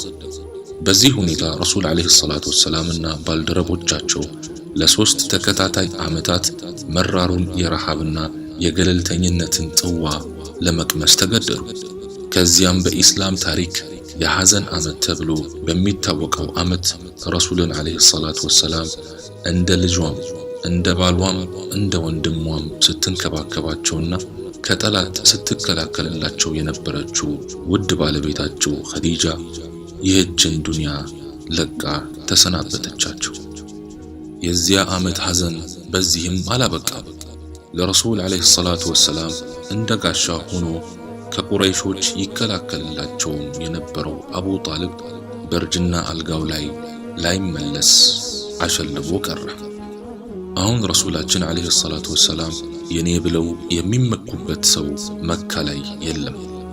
የአላህን ጥሪ መካ ላይ ማድረስ ተከለከሉ። ይሁን እንጂ እጃቸውን አጣጥፈው አልተቀመጡም። የአላህን ጥሪ ለማድረስ ረዳት አገኝ በማለት ከመካ አቋራባች ወደ ሆነችው ጣኢፍ ከአገልጋያቸው ዘይድ ጋር ተጓዙ። እሳቸው ምንም እንኳን ጣኢፍ ላይ ተስፋ ቢያደርጉም ህዝቡ ሊቀበላቸው አልቻለም። ለ10 ተከታታይ ቀናት ተዘዋውረው ጥሪ አደረጉ።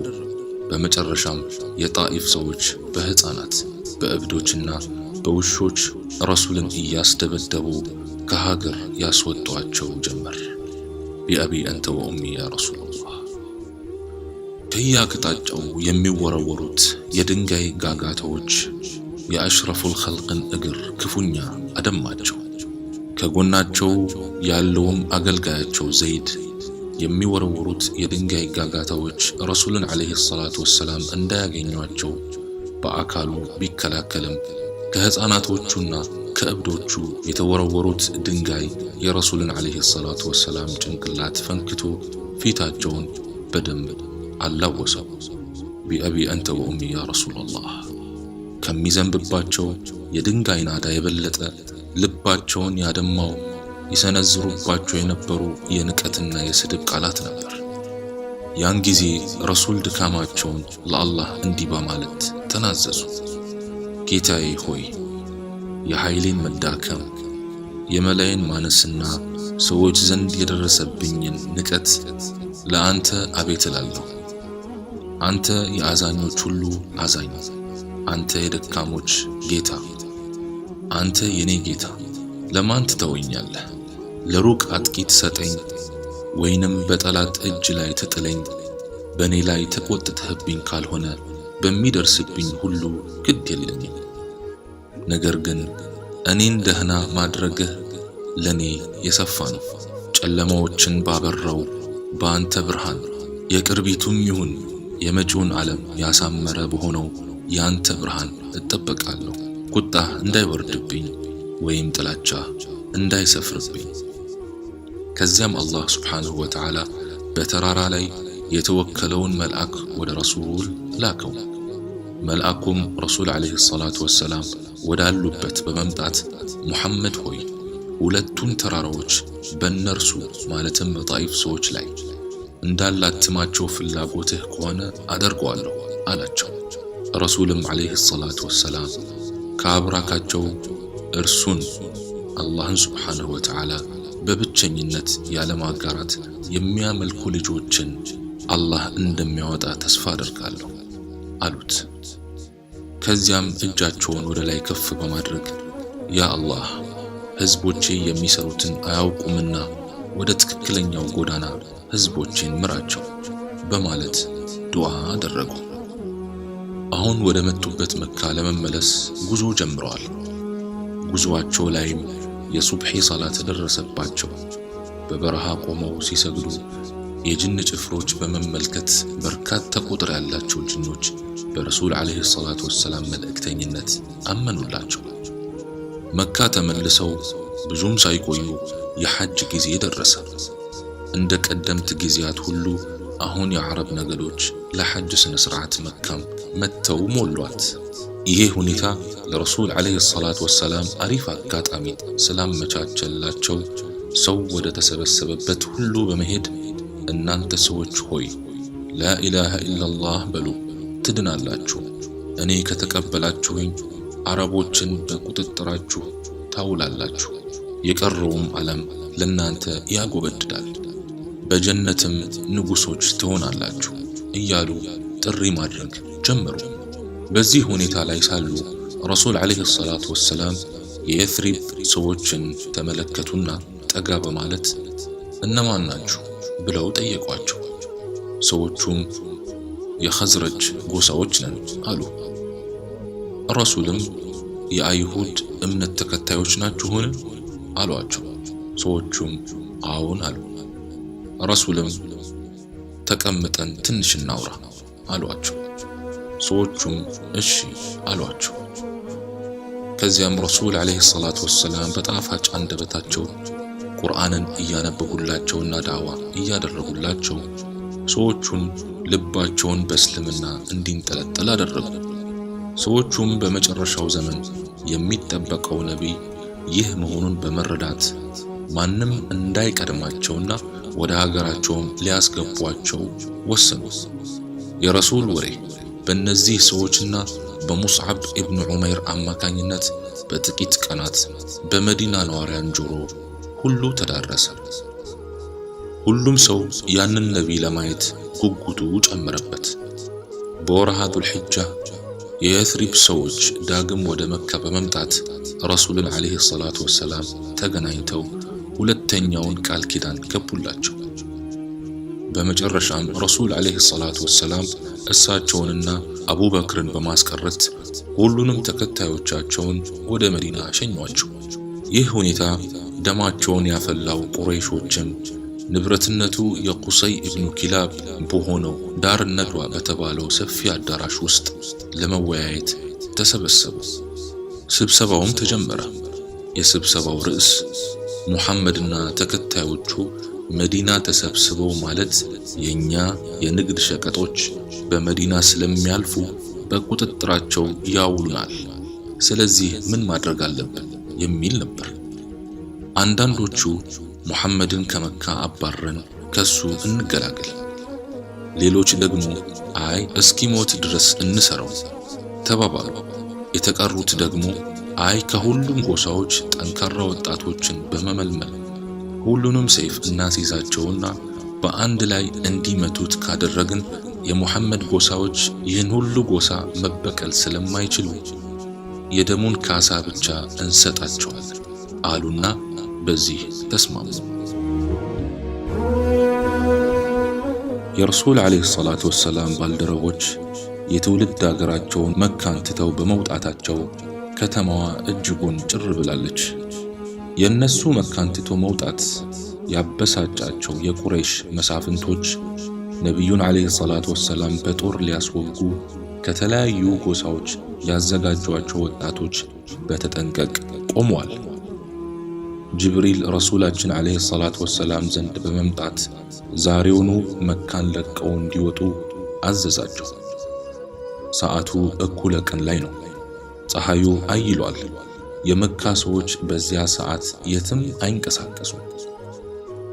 ይህ ትዕዛዝ ለረሱል ዓለይሂ ሰላቱ ወሰላም እንደመጣላቸው ያለ ወትሯቸው ወደ አቡበክር ቤት ገሰገሱ።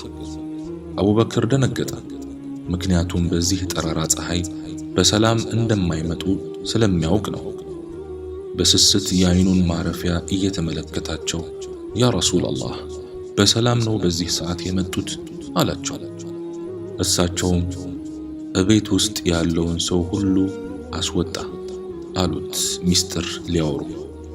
አቡበክርም አንቱ የአላህ መልእክተኛ እቤት ውስጥ ማንም የለም ከቤተሰቦቼ ውጭ፣ የኔ ቤተሰብ ደግሞ የአንቱም ቤተሰብ ነው አላቸው። እሳቸው ከመካ እንድወጣ ታዘዣለሁ አሉት። አቡበክርም ከሳቸው እንደሚሄድ ሲያውቅ በደስታ አለቀሰ። ከዚያም ረሱል ዓለይሂ ሰላቱ ወሰላም እቤታቸው ላይ ዓልይን አስተኝተው ምንም እንደማያገኘው ቃል ከገቡለት በኋላ ከቤታቸው ሲወጡ ወታደር ቤታቸውን ከቦት ተመለከቱ። ይህን ጊዜ ረሱል ዓለይሂ ሰላቱ ወሰላም ከመሬት አፈር በመዝገን ከስተፊታቸውም ግርዶን ከስተኋላቸውም ግርዶን አደረገ፣ ሸፈናቸውም። ስለዚህ እነሱ አያዩ የምትለዋን አንቀጽ ቀርተው የያዙትን አፈር በወጣቶቹ ላይ በተኑባቸው። እሳቸው የበተኑት አፈር በሁሉም ወጣት አይን ገብቶ አይኖቻቸው ሲጋርድ ረሱላችን ትተው አለፉ። ወጣቱ ሁሉ ሰይፉን አዘጋጅቶ የረሱላችንን ዓለይሂ ሰላቱ ወሰላም መውጣት እየተጠባበቀ ሌሊቱ ነጋ። ድንገት ዘው ብለው ሲገቡ በረሱል ቦታ ዓሊይ ለጥ ብሎ ተኝቷል። በጣሙን ተበሳጩ። ወዲያውኑ በመበታተንም ረሱልን ዓለይሂ ሰላቱ ወሰላም ወደ መዲና ወደሚወስደው መንገድም ሲገሰግሱ ሄዱ። ቁረይሾቹ ለፍለጋ የመዲናን መንገድ በሙሉ እንደሚያስሱት የተረዱት ነቢይም ከባልደረባቸው ጋር በመካ ዙሪያ ወዳለ አንድ ዋሻ ውስጥ ለመከለል ሄዱ። ዋሻው በጣም ያስፈራል። በእባቦች በጊንጦችና በተባዮች ተሞልቷል። አቡበክር የዓይኑ ማረፊያ የሆኑትን ነቢይ በር ላይ እንዲቆሙ በማድረግ ወደ ዋሻው ዘልቆ ገባ። ዋሻው ውስጥ ሲገቡ ስፍር ቁጥር የሌለው የእባቦችን ቀዳዳ ተመለከተ። በልብሶቹ ቀዳዳዎችን በሙሉ ከሸፈነ በኋላ አንዲት የእባብ ቀዳዳ ስትቀር ረሱልን ዓለይሂ ሰላቱ ወሰላም ክፉ እንዳያገኛቸው አቡበክር በእጁ ሸፍኗት ረሱልን ግቡ አላቸው። ረሱልም ዓለይሂ ሰላቱ ወሰላም ገብተው የድካም ስሜት ስለተሰማቸው በአቡበክር ታፋ ላይ ራሳቸውን በማሳረፍ ተኙ። አቡበክር ግን አሁንም እጁን በቀዳዳው ላይ እንደለጠፈ ነው ያለው። ረሱል ዓለይሂ ሰላቱ ወሰላም እንቅልፍ ወሰዳቸው። ድካም ያዘለውን ሰውነታቸውን አሳርፈው በሞቀ እንቅልፍ ውስጥ ሳሉ ድንገት ፊታቸው ላይ ውሃ ነገር ጠብ ጠብ ይል ጀመረ። ረሱል ዓለይሂ ሰላቱ ወሰላም ብንን ብለው ሲነሱ አቡበክር እጁ በግድግዳ ተለጥፏል። አይኑ እንባ እየዘነበ ነው። ረሱልም ምን ሆነሃል ያ አባበክር ሲሉት እርሶን እባብ እንዳያገኝብኝ ቀዳዳዎቹን ሁሉ ደፍኜ አንድ ቀዳዳ ስትቀር መድፈኛ ስላጣው በእጄ ሸፈንኳት። እርሶ ከተኙ በኋላም እባብ ከውስጥ መጥቶ ነደፈኝ። ህመሙን መቋቋም ሲያቅተኝ እርሶን ከምረብሽ እጄን እዚያው ደፍኜ ማንባት ጀመርኩ አላቸው። ረሱልም ዓለይሂ ሰላቱ ወሰላም የጓደኛቸውን እጅ በመያዝ ሩቅያ ከቀሩለት በኋላ ትፍ ትፍ ሲሉለት እጁ እንደነበር ሆነ። የረሱል ማምለጥ እንደ እሳት ያንገበገባቸው ቁረይሾች የመካ በረሃን ሙሉ በሙሉ አፋልገው ካጡ በኋላ ተስፋ ቆርጠው ከተማ ላይ ተሰብስቧል። በመጨረሻም ህዝቡን በካዕባ ዙሪያ በመጥራት ሙሐመድን ገድሎም ሆነ በህይወት ያመጣ ሰው 100 ግመል ሽልማት አለው ብለው አስተላለፉ። ህዝቡ በፈረስ መካን ትቶ ሙሐመድን ፍለጋ ወደ በረሃ ዘመተ። የቁረይሾቹ ፍለጋ እስካሁን ያበቃል ብለው የገመቱትም ረሱል ዓለይሂ ሰላቱ ወሰላም ባልደረባቸውን ይዘው ከዋሻው በመውጣት በረሃውን እያቆራረጡ ጉዞ ወደ መዲና ጀመሩ። ድባቡ ያስፈራል። አቡበክር አንድ ጠላት ረሱልን እንዳያገኝበት ሰግቶ አንዴ ወደ ኋላ አንዴ ወደ ጎን እየተመለከተ ነው የሚጓዘው። እጅጉን ፍርሃት አድሮበታል ለረሱላህ። እሳቸው ግን ቁርአን በመቅራት በዚያ ድምጻቸው የበረሃውን ድባብ ቀይረውት ፍጹም በተረጋጋ ስሜት ውስጥ ሆነው እየተጓዙ ነው። ፊዳከ አቢ ወኡሚ ያ ረሱላህ። አቡበክር አሁንም ምንም አይነት መረጋጋት አይታይበትም። አንገቱን እያዟዟረ ዙሪያውን መቃኘት ተያይዞታል። ድንገት ወደ ኋላ ሲመለከት የመንገዱን አሸዋ በእግሩ የሚያበን ፈረሰኛ ተመለከተ። በፍርሃት ራሱን መቆጣጠር አቃተው። ረሱሉን ዓለይሂ ሰላቱ ወሰላም ለመበቀል የሚመጡ ቁረይሾች መሆናቸውንም ገምቷል። ፈረሰኛው እየተቃረበ ሲመጣ ሱራቃ የተባለ ሰው መሆኑን አወቁ። ሱራቃ እነሱን ሲመለከታቸው ያ100 ግመል ትዝ ብሎት ፈረሱን ሲሸመጥጥ የፈረሱን እግር መሬቷ ያዘችው። ድጋሜ እንደመመለስ ብሎ ሊጋልብ ሲል ዳግም መሬት ያዘችው። ያን ጊዜ ይህ ፈረሰኛ ረሱሉን ዓለይሂ ሰላቱ ወሰላም የሚጠብቅ ኃያል ጌታ እንዳለ በመረዳት እሳቸው ዘንድ በመሄድ ስንቅ ልስጣችሁ አላቸው። እሳቸውም እኛ ስንቅ አንፈልግም፣ ግን ስለኛ ለማንም ወሬ ደብቀህ ወደ መካ ተመለስ ብለውት ቃል ኪዳንም ገብተውለት ሸኙት። የረሱልን ከመካ መንቀሳቀስ ያወቁት የመዲና ነዋሪያን ቀን በቀን የመዲና ከተማ መግቢያ ላይ ፀሐይ እስኪለበልባቸው ድረስ ያን ተናፋቂ ነቢይ ሲጠባበቁት ይውሉና ሲመሽ እቤት ይመለሳሉ።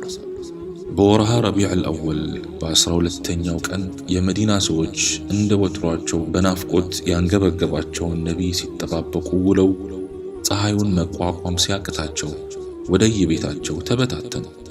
በዚህ ሁኔታ ነበር እንግዲህ አንድ ይሁዳዊ የቴምር ዛፍ ላይ ሳለ ከርቀት ረሱልን በመመልከት የመዲና ሰዎች ሆይ የምትጠብቁት ነቢይ ያውላችሁ ብሎ ሲጣራ የከተማው ሕዝብ ተገልብጦ ወጣ። አዎ በሳቸው ናፍቆት ቤቱ ያስጠላው ሰው ሁሉ ሊቀበላቸው ወደ እሳቸው ሮጠ። በጥቂት ጊዜያት በሳቸው በናፍቆት የተጠመደው የመዲና ሕዝብ የረሱልን ዓለይሂ ሰላቱ ወሰላም አይን ሊያይ ግር ብሎ ወጣ።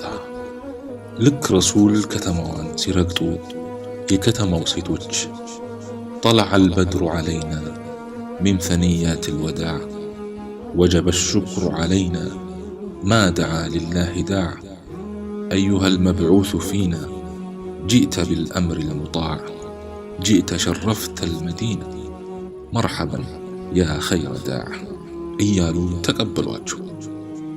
ከተማዋ እጅጉን ተናውጣለች። ሁሉም በማያውቀው አይነት የደስታ ስሜት ውስጥ ተውጦ ያን እንቁ ነቢይ ለማየት ይተራመሳል። ሕፃናት ልጆች በዚያ ግፊያ በዚያ ትርምስ ውስጥ ረሱል ዓለይሂ ሰላቱ ወሰላም ካሉባት ግመል ስር እየተከተሉ አንቱ የአላህ ነቢይ፣ አንቱ ሙሐመድ እያሉ ይጣራሉ። ረሱል ጉዞአቸውን ቀጥሏል። ሁሉም ሰው ያ ረሱላላህ እኔ ቤት ይግቡ፣ የኔ ቤት ይሻለውታል እያለ ይጮሃል። በሰዎች ደጅ ባለፉ ቁጥር የቤቱ ሰው የግመሏን ልጓም እየያዘ ያ ረሱላላህ እኔ ቤት ግቡ እያለ ማለፍ ከለከሏቸው። ሱብሓነከ ያ ረብ። ትናንት ጣኢፍ ላይ ያ ሁሉ እንግልት የደረሰባቸው ነቢይ፣ መካ ላይ ያን ሁሉ ስቃይ ያስተናገዱት ነቢይ፣ ዛሬ ግን ሱብሓነከ ያ አላህ። በመጨረሻም ረሱል ዓለይሂ ሰላቱ ወሰላም ግመሏን ልቀቋት፣ ወደ ታዘዘችበት ነው የምትሄደው አሉ። ከዚያም ረሱልን ዓለይሂ ሰላቱ ወሰላም የጫነችው ግመል አቡ አዩብ አልሰላም በሙሃጅሮች ወይም ስደተኞችና በአንሳሮች ወይም የመዲና ሰዎች መካከል ወንድማዊ ትስስር አደረጉ። የመዲና ሰዎች በቃል ለመግለጥ ከሚቻለው በላይ ደግና ሩህሩህ ናቸው። ረሱልም ዓለይሂ ሰላቱ ወሰላም በወንድምነት ካስተሳሰሯቸው ሰዎች ጋር ንብረታቸውን እኩል እስከ ማከፋፈል ጀመሩ።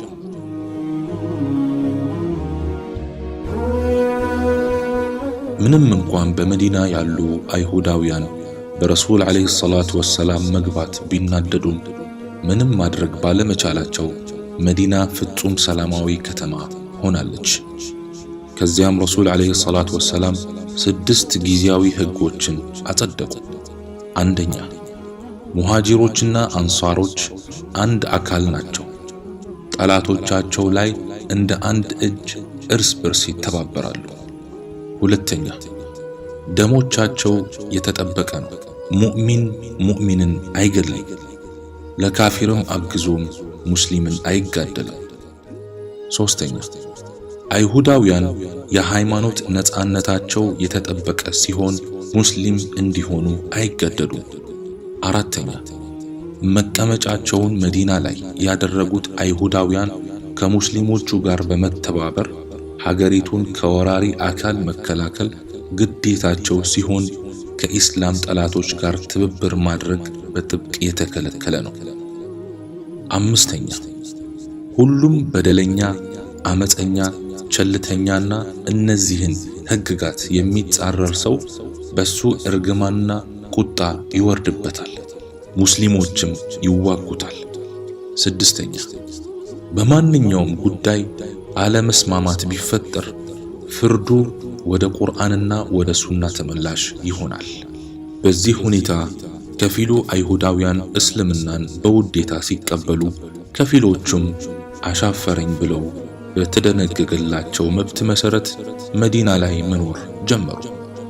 ከሀገር ውስጥም ሆነ ከሀገር ውጭ በድብቅ በመንቀሳቀስ የመዲናን ሰላም ለማደፍረስ እጅጉን ቢጥሩም በነቢያዊ ሥርዓትና የአመራር ብስለት መዲና ሰላሟን አስጠብቃ ኢስላምን በማሰራጨት የሙስሊሞች ማዕከል ሆነች። ምንም እንኳን የመካ ሙሃጅሮች ነፍሶቻቸውን ከመካ ቁረይሾች ቢያተርፉም ንብረቶቻቸው ግን የመካ መሳፍንት በሆኑትና በአጋሪያኑ ተዘርፎባቸዋል። ሙስሊሞች ይህን ለማካካስም ከሻም ሀገር በመዲና በኩል የሚመጡትን የመካ ቁረይሾች ሸቀጣ ሸቀጥ ለመውሰድ ስምምነት ላይ ደረሱ። ይህ ሁኔታቸው ለመካ ሙሽሪኮች ስጋት ስለሆነባቸው ሙሽሪኮቹ እንቅስቃሴያቸውን በጥንቃቄ ማድረግ ጀመሩ። ከዕለታት አንድ ቀን አቡ ሱፊያን ከሻም ወደ መካ በርካታ ሸቀጦችን ይዞ በመጓዝ ላይ ሳለ ወሬውን ሙስሊሞች ይሰሙና ንብረቱን ሊያስጥሉት በመስማማት 314 ሙስሊሞች ወደ መንገዱ ጉዞ ጀመሩ። አቡ ሱፊያን ይህንን ወሬ ሲሰማ እጅጉን ደነገጠ። ያን ሁሉ ንብረትም እንዳይወሰድበት ዘዴ መዘየድ ጀመረ። ምንም የሚያደርገው ሲጠፋበት መንገድ በመቀየር ጉዞውን ቀጥሎ ለመካ ሰዎች የድረሱልኝ ጥሪ ላከ። የአቡ ሱፊያን የእርዳታ ጥሪ በቁረይሾች ጆሮ እንደደረሰም በሁለት ምክንያታዊ ወኔ ደማቸው ፈልቶ ሙስሊሞችን ለመዋጋት በእልህ ተነሱ። አንደኛ ንብረቶቻቸው እንዳይዘረፉ፣ ሁለተኛ እንዴት ሙሐመድ እኛን ይደፍረናል በሚል። ቁረይሾች በዚህ ሁኔታ ለጦርነት ዝግጅታቸውን አጠናቀው መካን ትተው ሊወጡ ሲሉ መንገድ ቀይሬ ሸቀጦችን አትርፌ እየመጣው የሚል የአቡ ሱፊያን መልእክተኛ መጥቶ አበሰራቸው። አሁን ህዝቡ ወኔው በቅጽበት ተነፈሰ። ንብረቶቻችን ካልተነኩ ከሙሐመድ ጋር ምን አዋጋን በማለትም ጦርነቱን ሲሰርዙ የጃሂልያ ወይም የድንቁርና አስተሳሰብ ጭንቅላቱን ማዕከል አድርጎ የያዘውን አቡ ጃህል ሰው ለጦርነት ከተነሳ በኋላ መመለሱ በሌላ የአረብ ነገዶች ጆሮ ከገባ ውርደታችንን መሸከም አንችልም በሚል ሰውን ገፋፍቶ ኸምር፣ ዘፋኝ፣ ሴት ሰብስበው ለመዋጋት ወደ በድር ተጓዙ። አሁን ሁለቱም የጦር ቡድኖች ከተራራው ታች ባለው ሜዳ ላይ ተሰልፈዋል። ከርቀት ይተያያሉ። የሙስሊሞቹ ቁጥር ከቁረይሽ አጋሪያን ጋር ሲነጻጸር እጅጉን ያስደነግጣል። ምንም እንኳን የሰሓቦች ቁጥራቸው ማነስ ለጦርነት የሚጋብዝ ባይሆንም በኢማን በተሞላው ልባቸው በወኔ ቆመዋል። ረሱልም ዓለይሂ ሰላቱ ወሰላም እየተዟዟሩ ያበረታቷቸው ጀምሯል። በዚህ መካከል ነበር ከሙሃጅሮቹ ሚቅዳድ ኢብኑ ዐምር የተባለው ለረሱላችን ዓለይሂ ሰላቱ ወሰላም ያ ረሱለላህ የታዘዝከውን ሁሉ ፈጽም፣ እኛ ካንተ ጋር ነን ያለው። ይህን ጊዜ ከዚያው አንሳሮች ክቡር የሆነው ሰዕድ ኢብኑ ሙዓዝ ያ ረሱለላህ እኛ በርሶ አምነናል፣ ይዛችሁ በመጣችሁትም እውነት ነው ብለናል፣ አጽድቀናል። በዚያም ዙሪያ ልንታዘዘውትምና ላናምፀውት ቃል ኪዳን ገብተንለውታል። ስለዚህ ያሻውትን ነገር ይዘዙን እንፈጽማለን። ወላሂ ባህር ውስጥ ግቡ ብትሉን እንኳን ለመግባት ዝግጁ ነን ብለው ታሪካዊ ንግግራቸውን ለረሱል ዓለይሂ ሰላቱ ወሰላም አሰሟቸው። ከዚያም ረሱል ዓለይሂ ሰላቱ ወሰላም በጥበብ የተሞላ የሰራዊት አሰላለፋቸውን ተጠቅመው ካሰለፉ በኋላ ጦርነቱ ተፋፍሞ ተጀመረ። ረሱልም ዓለይሂ ሰላቱ ወሰላም እጃቸውን ወደ ላይ ከፍ በማድረግ ያ አላህ ቃል የገባህልኝን ሙላልኝ ብለው ዱዓ አደረጉ። በመጨረሻም በሙስሊሞቹ ኢማናዊ ጥንካሬና በሙሽሪኮች ዱንያዊ ዝንባሌ የተጀመረው የበድር ጦርነት ሙስሊሞችን የድል ካባ አልብሷቸው ሙሽሪኮቹን ለሙስሊሞቹ ምርኮ በማድረግ ተጠናቀቀ።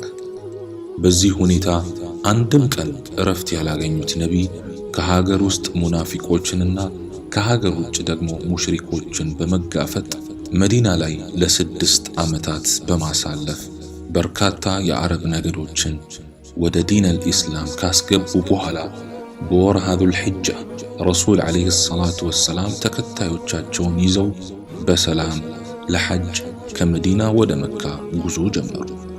ይህን ወሬ የሰሙ የቁረይሽ ጎሳዎች የምን ንቀት ነው በሚል ቁጣቸው ገነፈለ። ሙሐመድም ሆነ ተከታዮቹ የመካን ምድር አይረግጧትም ብለው ቁረይሾችም ከነ ወታደሮቻቸው መጡ። ምንም አይነት ጦርነት ያልፈለጉትና ያልታጠቁት የሙስሊሞቹ ሰራዊት በተረጋጋ መንፈስ ጉዞአቸውን ቀጥለዋል። በዚህ ሁኔታ በመጓዝ ላይ ሳሉ ከመካ አቅራቢያ ሁደይቢያ የተባለ ቦታ ሲደርሱ የረሱል ፈረስ መሄድ እምቢ አለች። ያን ጊዜ ረሱል ዓለይሂ ሰላቱ ወሰላም የአላህ ትእዛዝ መሆኑን ተረዱ። እዚያው ቦታ ላይ ረሱል ዓለይሂ ሰላቱ ወሰላም ትንሽ ቆይተው ወደ መካ የሚወስደውን መንገድ ዳግም ተያያዙት። ይህ ሁኔታ እጅጉን ያስደነገጣቸው ቁረይሾች በፍርሃት ተውጠው ረሱል ዓለይሂ ሰላቱ ወሰላም ዘንድ መልእክተኞችን መላክ ጀመሩ። በመጨረሻም ሱሐይል የተባለ ሰው ከሙሽሪኮች በኩል ለመደራደር ረሱላችን ዓለይሂ ሰላቱ ወሰላም ዘንድ በመምጣት ይህን ዓመት ትተው እንዲመለሱና ቀጣይ ዓመት እንዲመጡ ተስማሙ። በዚህ ስምምነት ጊዜ የኹዛዓ ጎሳዎች በሙስሊሞች ጥላ ከለላ ስር ሲገቡ፣ የበኑ በክር ጎሳዎች ደግሞ በሙሽሪኮቹ ጥላ ከለላ ውስጥ ገብተው ማንም ማንንም ላይበድል በመስማማት ተለያዩ። ይሁን እንጂ ይህ ስምምነት የሰሓቦችን ልብ እጅጉን የሰበረ ቢሆንም የረሱላችን ዓለይሂ ሰላቱ ወሰላም ፍላጎት በመሆኑ ሁሉም ስሜቱን ለመደበቅ እየተጣጣሩ ነው። ይህን ዓመት መካን ሳይገቡ ለመጪው ዓመት ቀጠሮ ይዘው ሰሓቦቹ ልባቸው እየደማ ለረሱል ትዕዛዝ እጅ በመንሳት ወደ መዲና ተመለሱ። ይሁን እንጂ በሙሽሪኮቹ ጥላ ስር ያሉት በኑ በክሮች በሙስሊሞቹ ጥላ ስር ያሉትን ኹዛዓዎች ሲዋጓቸው ቁረይሾችን ቃል ኪዳኑን በማፍረስ በጥላቸው ስር ላሉት በማገዝ ኹዛዓዎችን ሙስሊሞችን ማለት ነው ተዋጓቸው። ይህን ጊዜ ነበር የኹዛዓዎቹ ባላባት የሆኑት ዐምር ብኑ ሳልም ረሱላችን ዓለይሂ ሰላቱ ወሰላም ዘንድ በመምጣት ሙሽሪኮቹ ያደረሱባቸውን ክህደትና ጭፍጨፋ የነገራቸው። ይህን ጊዜ ረሱል ዓለይሂ ሰላቱ ወሰላም እጅጉን በማዘን ሙሽሪኮቹን መካ ድረስ ሄደው እንደሚዋጉ ለኹዛዓዎች ቃል ገቡላቸው። ቁረይሾቹ በጣሙን ተሸበሩ። የሙሐመድ ዛቻ ተግባራዊ እንደሚሆንባቸውም እርግጠኛ በመሆን የይቅርታ መልእክተኞችን ቢልኩም ተቀባይነት ሊያገኙ አልቻሉም። ከዚያም ረሱል ለማንም ወሬውን በመደበቅ ጉዞ ወደ መካ ሊያደርጉ ዝግጅታቸውን ጀምረው አላህንም ለቁረይሹ ይህን ወሬ እንዲደበቅባቸው ተማጸኑት። በሂጅራ 8ኛው ዓመት በወርሃ ረመዳን ረሱል ዓለይሂ ሰላቱ ወሰላም በብዙ ሺህ የሚቆጠሩ ወታደሮችን አስከትለው ጉዞ ወደ መካ ጀመሩ። ትዕይንቱ ደስ ይል ነበር።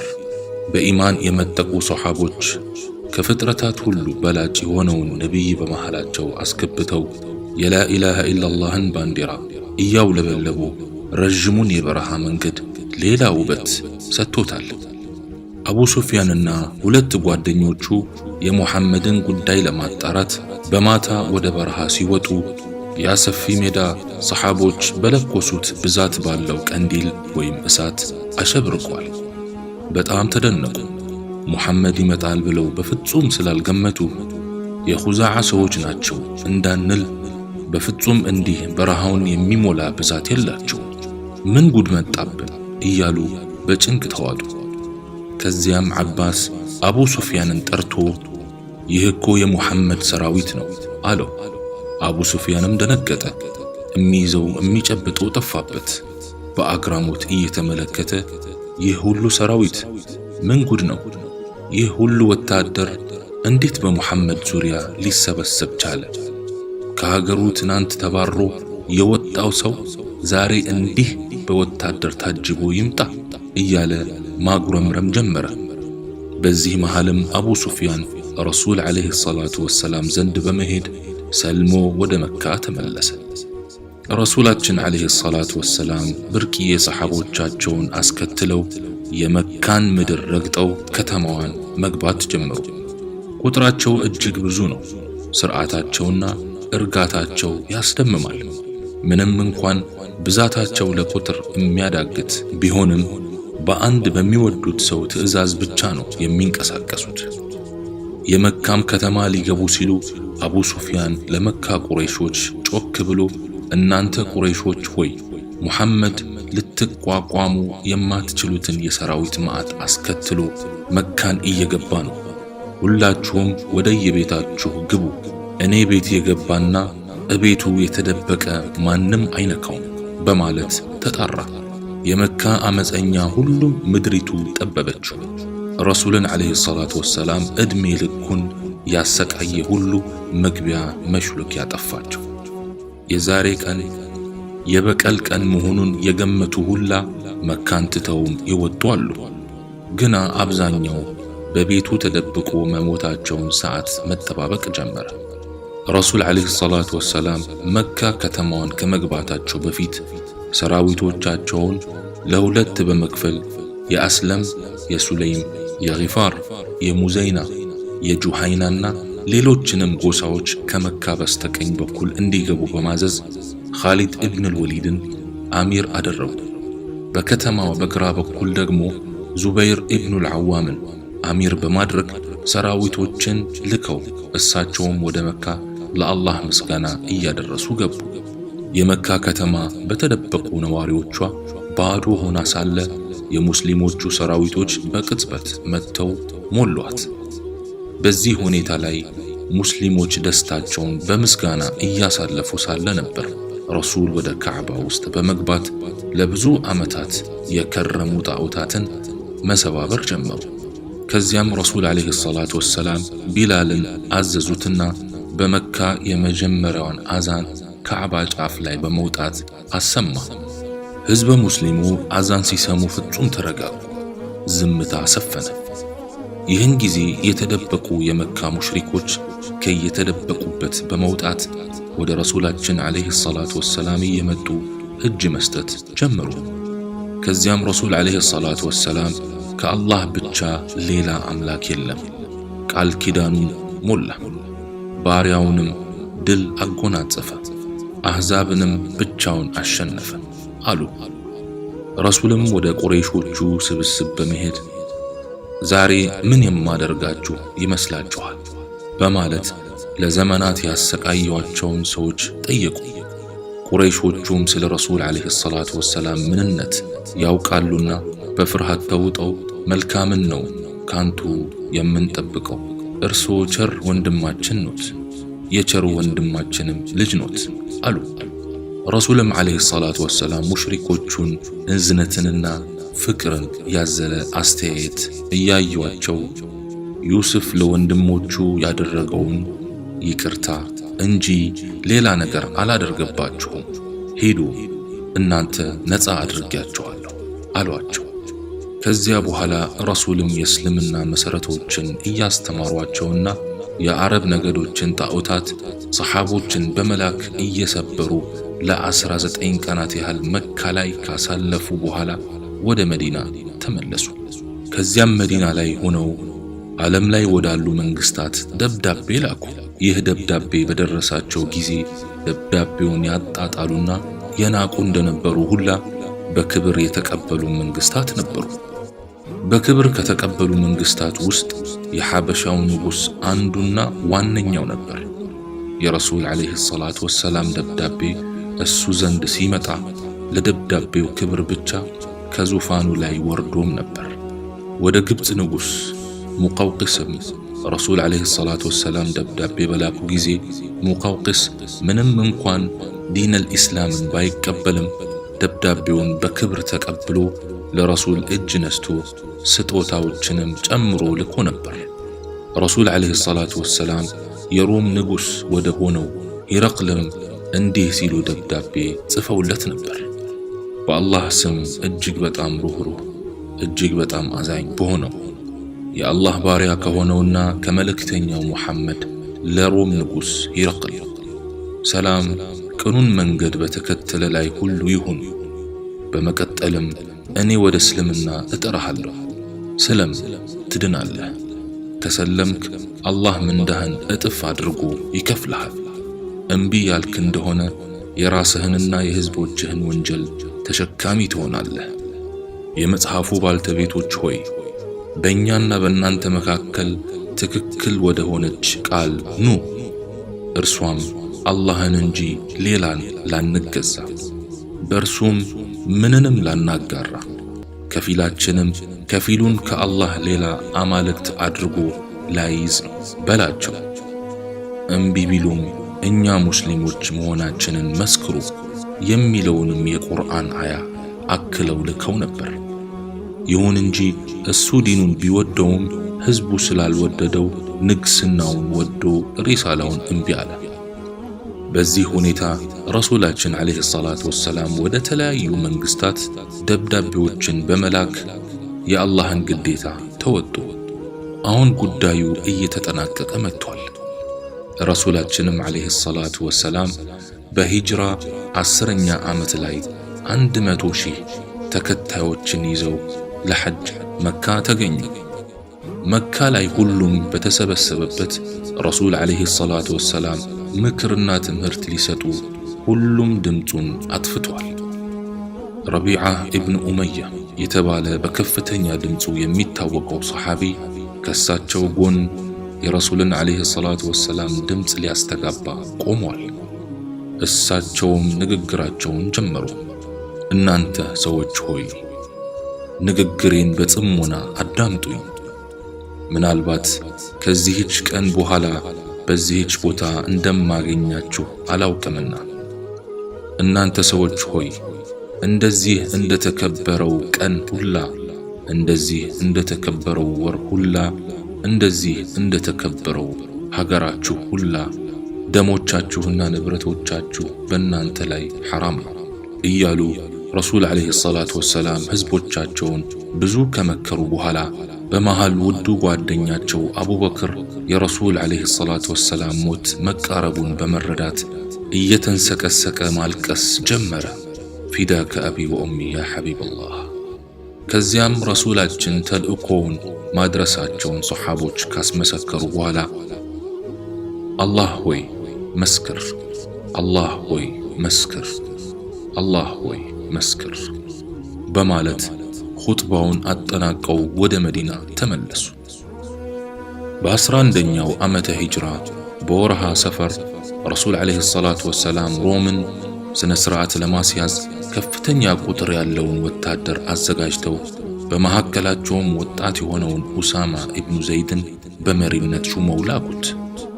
ይሁን እንጂ ሰራዊቱ ከተንቀሳቀሰ በኋላ ረሱል ዓለይሂ ሰላቱ ወሰላም በጠና በመታመማቸው ሰራዊቱ በሙሉ ወደ መዲና ተመልሶ ገባ።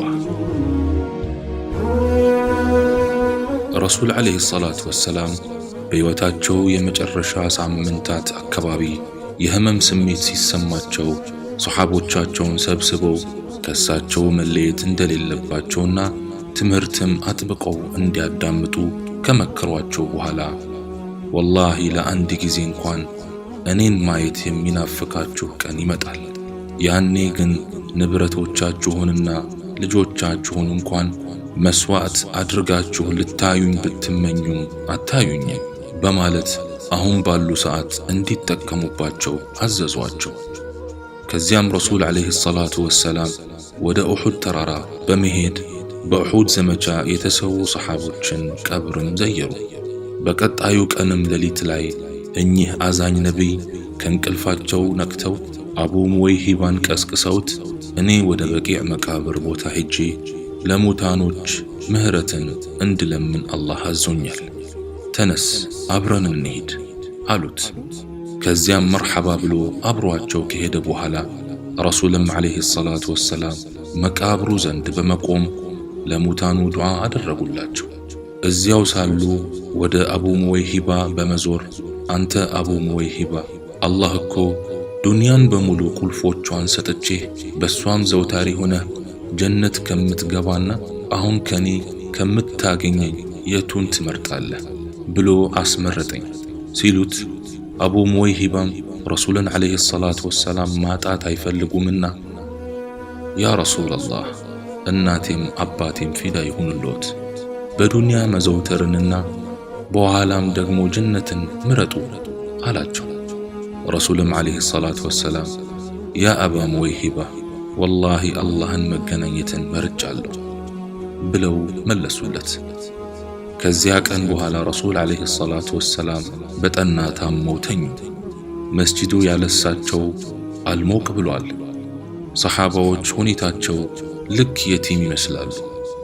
አንድ ቀን አቡበክርና ዓባስ ከመስጂድ በኩል ሲያልፉ ሰሓባዎች ተሰብስበው ሲያለቅሱ ተመለከቱና ለምን እንደሚያለቅሱ ሲጠይቋቸው ከረሱል ጋር የምንውለውን ያን ውብ ውሎ አስታውሰን ነው ብለው መለሱላቸው። እነ አቡበክርም ወደ ረሱላችን ቤት በመሄድ የሰሓቦችን ሁኔታ ለረሱላችን ዓለይሂ ሰላቱ ወሰላም ነገሯቸው።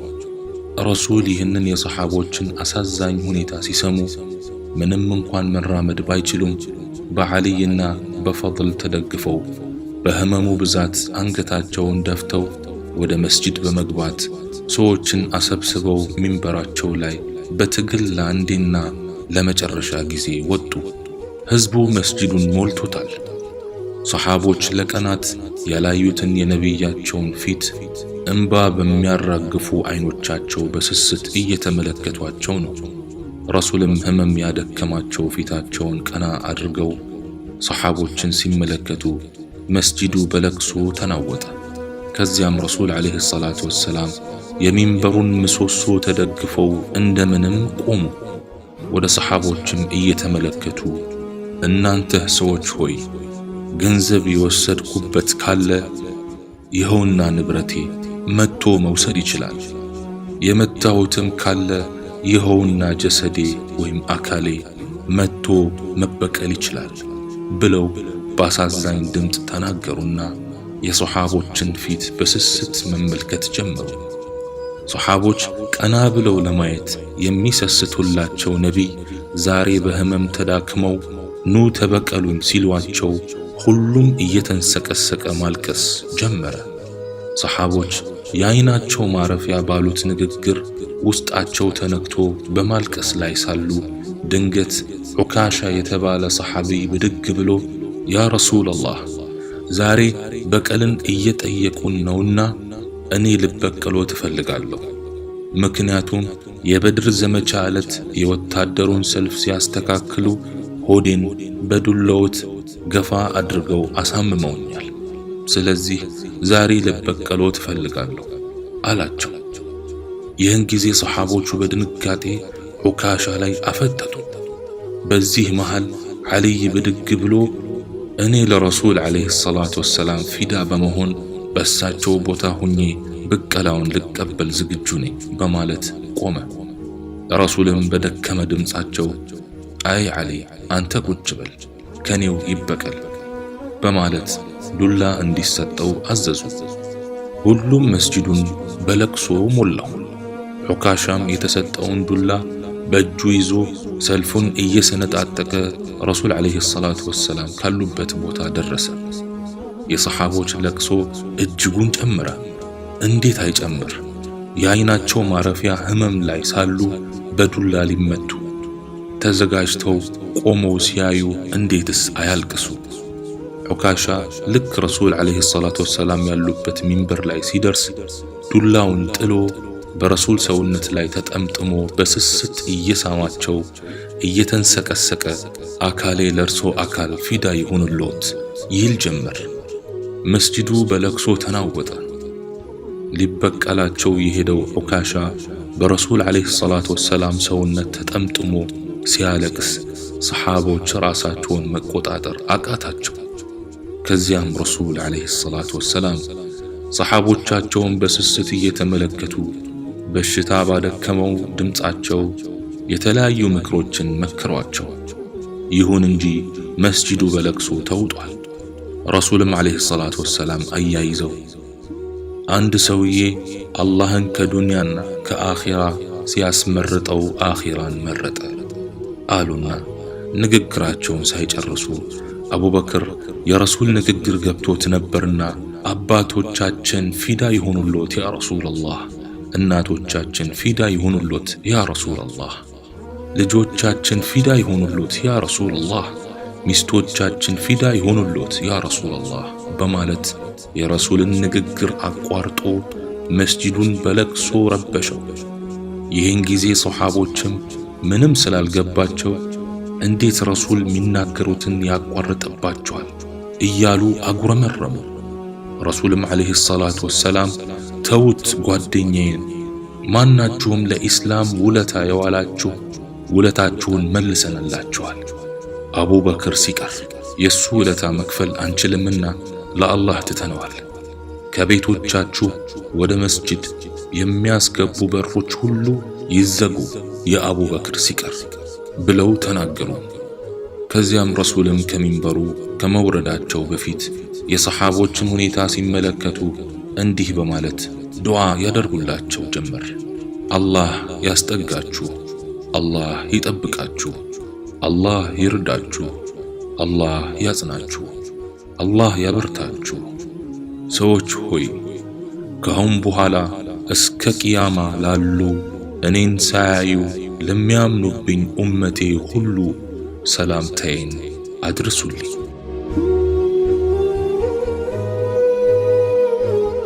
ፊዳከ አቢ ወኡሚ ያ ረሱላላህ።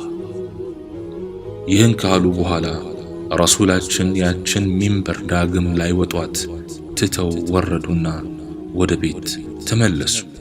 ከዚያ በኋላ ህመማቸው እጅጉን እየጨመረባቸው ጉልበታቸውን አዳከሙ። ረሱል መስጂድ ገብተው ካሰገዱ ሰንበትበት ብሏል። ሰሓቦችም እያሰገደ ያለውም አቡበክር ነው። በዕለተ ሰኞ ሰሓቦች በአቡበክር ኢማምነት የሱብሒን ሰላት በመስገድ ላይ ሳሉ ረሱል ከመስጂድ ጎን ካለው ቤታቸው ሆነው መጋረጃውን ከፍተው ሰሓቦችን ተመለከቱና ፈገግ አሉ።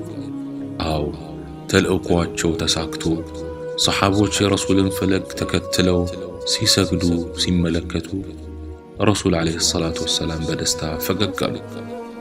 ሰሓቦችም ከፊት ለፊታቸው የረሱልን ዓለይሂ ሰላቱ ወሰላም ፈገግ ያለ ፊት ሲመለከቱ ረሱልን ህመሙ የተሻላቸው መስሏቸው ከሰላት ለመፈተን ተቃረቡ። ያን ጊዜ ረሱል ዓለይሂ ሰላቱ ወሰላም ፈገግ አሉና ሰሓቦች ሰላታቸውን እንዲያጠናቅቁ በምልክት አሳይተው ያን መጋረጃ ዳግም ላይ ከፍቱት ዘጉት። ሰሓቦችም ያን በኑር የተሞላ ፊት ዳግም ለያዩት ተሰናበቱት። ከዚያም ዓለይሂ ሰላቱ ወሰላም የሰው ልጅ ተቋቁሞ የማይችለው ህመም ይሰማቸው ጀመር። ህመሙ አደካክሟቸው በማቃሰት ላይ ሳሉ ድንገት የአብራካቸው ክፋይ የሆነችውና የኸዲጃ ማስታወሻ ውድ ልጃቸው ፋጢማ ብቅ አለች።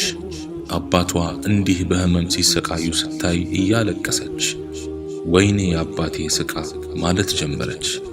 ረሱልም ከዛሬ ጀምሮ በአባትሽ ላይ ምንም ስቃይ አይኖርበትም አሏት። ከዚያም ረሱል የፋጢማን መረበሽ ሲመለከቱ ነይ ጠጋ በይ ልጄ አሏት። ጠጋ ስትል በጆሮዋ በዚህ ህመሜ ልሞት ነው አሏት። ፋጢማ በምሬት ማልቀስ ጀመረች። አሁንም ነይ ፋጢማ ጠጋ በይ አሏት። ጠጋ ስትል በጆሮዋ እኔ ከሞትኩ ከቤተሰቦቼ ቀድመሽ የምታገኘኝ አንቺ ነሽ አሏት። ይህን ጊዜ ሳቀች። ከዚያም ረሱል ዓለይሂ ሰላቱ ወሰላም ቤተሰቦቻቸውን በመጥራት ሁሉንም በስስት ተመለከቷቸው፣ እንባቸውንም አፈሰሱ።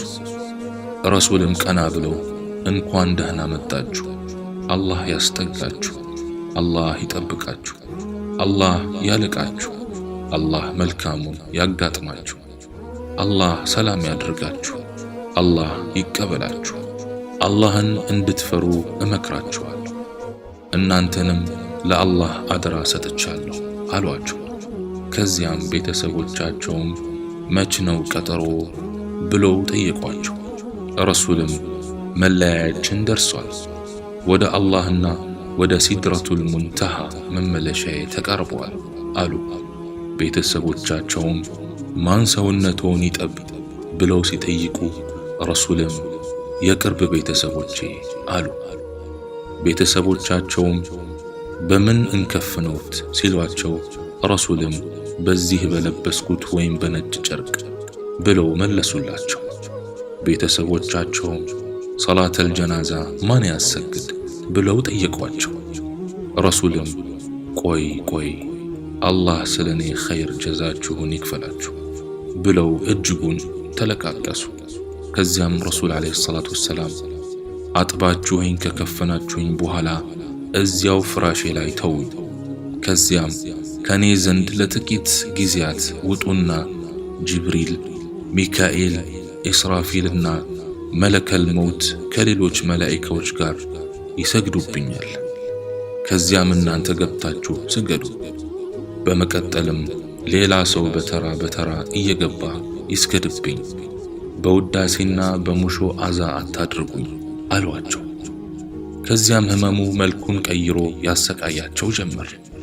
በዚህ መሃልም ረሱል ዓለይሂ ሰላቱ ወሰላም አንቺ ዓኢሻ በኸይበር ያበሉኝን መርዝ ህመሙ አሁንም እየተሰማኝ ነው አሏት።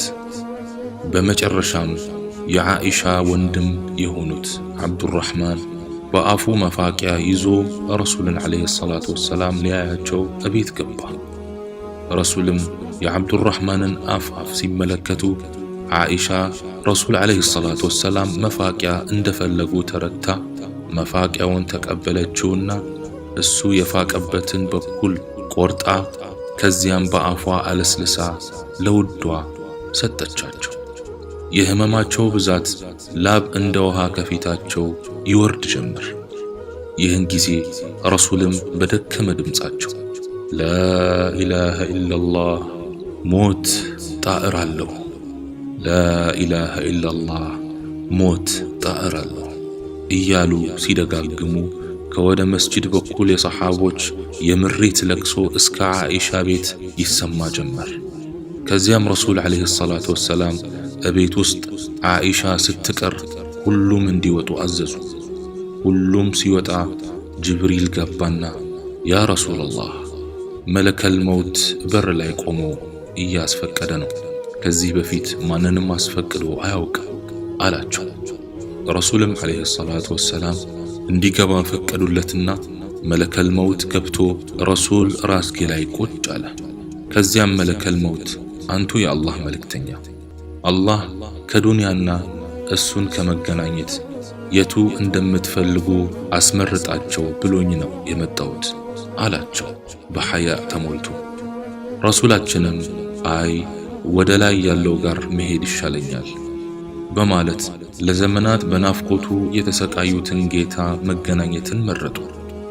መለከል መውትም በረሱል ዓለይሂ ሰላቱ ወሰላም ራስጌ በኩል በመቆም አንቺ ምርጧ የሙሐመድ ኢብኑ ዓብድላህ ሩህ ሆይ ከጌታሽ በሆነ ውዴታው ወደ ውዴታው ውጪ፣ ወደ ወደደሽና ወደማይቆጣሽ ጌታ ውጪ ማለት ጀመረ። ረሱልም በዓኢሻ እቅፍ ውስጥ ሆነው እጃቸውን ከፍ በማድረግ በአላህ ይሁንባችሁ፣ ሰላታችሁን አደራ፣ በሰሮቻችሁ ያሉትንም አደራ፣ ኡመቲ ኡመቲ ኡመቲ እያሉ ሰውነታቸው ቀጥ አለ። ከፍ ያለችው እጃቸው ወደቀች።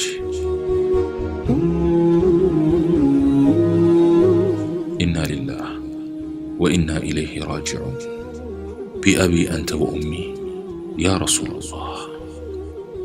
ረሱላችን ሞቱ። ያለ እናትና አባት በእንግልት ያደጉት ረሱል ሞቱ። ለኡመታቸው ሲያለቅሱ አንድ ቀን ያላረፉት ነቢይ ሞቱ።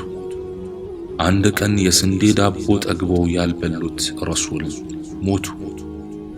እኛን በመናፈቅ የሚያለቅሱት ነቢይ ሞቱ።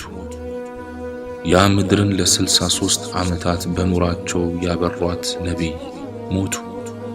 ያለኛ ሂዳያ ብለው የተጠሙት ነቢይ ሞቱ። ያለኛ ሂዳያ ብለው በድንጋይ የተፈነከቱት ነቢይ ሞቱ። የዓይናችን ማረፊያ ሞቱ።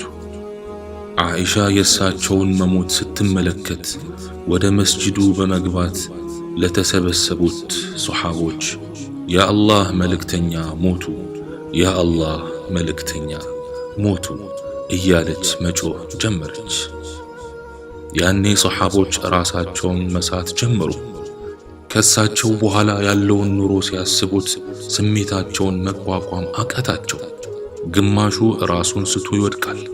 ዓሊይ የሚሆነው ጠፍቶት መሬት ላይ ተዘርሯል። ዑስማን ራሱን ስቶ ሰው እጁን ይዞት ወዲህ ወዲያ ያደርገዋል። ሌላው ደግሞ ወላሂ እውን ረሱል ሞተው ከሆነ ያለሳቸው መኖር ስለማልፈልግ ያ አላህ ግደለኝ እያለ አካባቢውን በለቅሶ ዋጡት። ያች በሳቸው ፈገግታ ያሸበረቀችው መዲና ከተማ ጠቆረች። ዑመርም ሕዝቡን መስጂድ ውስጥ ሰብስቦ ሰይፉን እያምዘገዘገ ወላሂ ረሱልን ሞቷል የሚል ካለ በዚህ አንገቱን እቆርጠዋለሁ። ረሱል አልሞቱም። ሙሳ አላህን ሊገናኝ እንደሄደው እሳቸውም ሊገናኙ ሄደው ነው። ረሱል ይመለሳሉ፣ አልሞቱም ማለት ጀመረ። አቡበክር ከከተማው ወጣ ብሎ ነበርና ይህን ወሬ ሰምቶ ሲገሰግስ መጣ። ዑመር መስጂድ ላይ ሲዝት ተመለከተው። አቡበክርም አይኑን ማመን እያቃተው ወደ ውስጥ ዘልቆ ሲገባ ረሱል ዓለይሂ ሰላቱ ወሰላም በቤቱ ዳር ላይ ተከናንበዋል። አቡበክርም ጠጋ ብሎ ፊታቸውን ገልጦ በስስት እየተመለከታቸው ከአይኑ እንባ እያራገፈ በመሳም እርሶ ሞተውም ሕያው ሆነውም ምንኛ ያምራሉ ያ ረሱለላህ፣ አላህ የጻፈበትን ሞት እንኳን ቀመሷት፣ ካሁን በኋላ ሞት የሚባል ነገር የለበትም ብሎ ፊታቸውን ሸፍኖ ሰውን ሊያረጋጋ መስጂድ ገባ። ዑመር በሐዘን ሰክሮ የሚናገረውን አያውቅም። አቡበክር ዑመርን እረፍ ቢለውም ዑመር ሊያቆም ባለመቻሉ አቡበክር ከዑመር ዙሪያ ያለውን ሕዝብ በመጥራት እናንተ ሰዎች ሆይ ሙሐመድን የሚያመልክ ካለ ሙሐመድ ሞቷል፣ አላህን የሚያመልክ ካለ አላህ ሕያው ነው የማይሞት ነው ካለ በኋላ ሙሐመድም ከበፊቱ መልእክተኞች በርግጥ ያለፉ የሆነ መልእክተኛ እንጂ ሌላ አይደለም። ታዲያ ቢሞት ወይም ቢገደል ወደ ኋላችሁ ትገለበጣላችሁን? ወደ ኋላው የሚገለበጥም ሰው አላህን ምንም አይጎዳም፣ አላህም አመስጋኞቹን በርግጥ ይመነዳል የሚለውን የቁርአን አንቀጽ አነበበ። ይህን ሲሰሙ ሰሓቦች የረሱልን ሞት አምኑ። ዑመርም ተስፋ ቆርጦ ፈዘዘ። አቡ ሁረይራም እግሩ ተብረክርኮ ወደቀ። ከዚያም ሰሓቦች ረሱልን ዓለይሂ ሰላቱ ወሰላም ቀብረው ሲመለሱ ፋጢማ አገኘቻቸውና አንተ አነስ በረሱላችን ሰውነት ላይ አፈር መመለስ አስቻላችሁን ብላ ስትጠይቀው አነስ እየተንሰቀሰቀ ወላሂ አላስቻለኝም ግን ነፍሶቻችንን አስገደደን ነው አላት። ቢአቢ አንተ ወኡሚ ያ ረሱላላህ ከነቢያችን ዓለይሂ ሰላቱ ወሰላም ጋር በጀነት ይሰብስበን።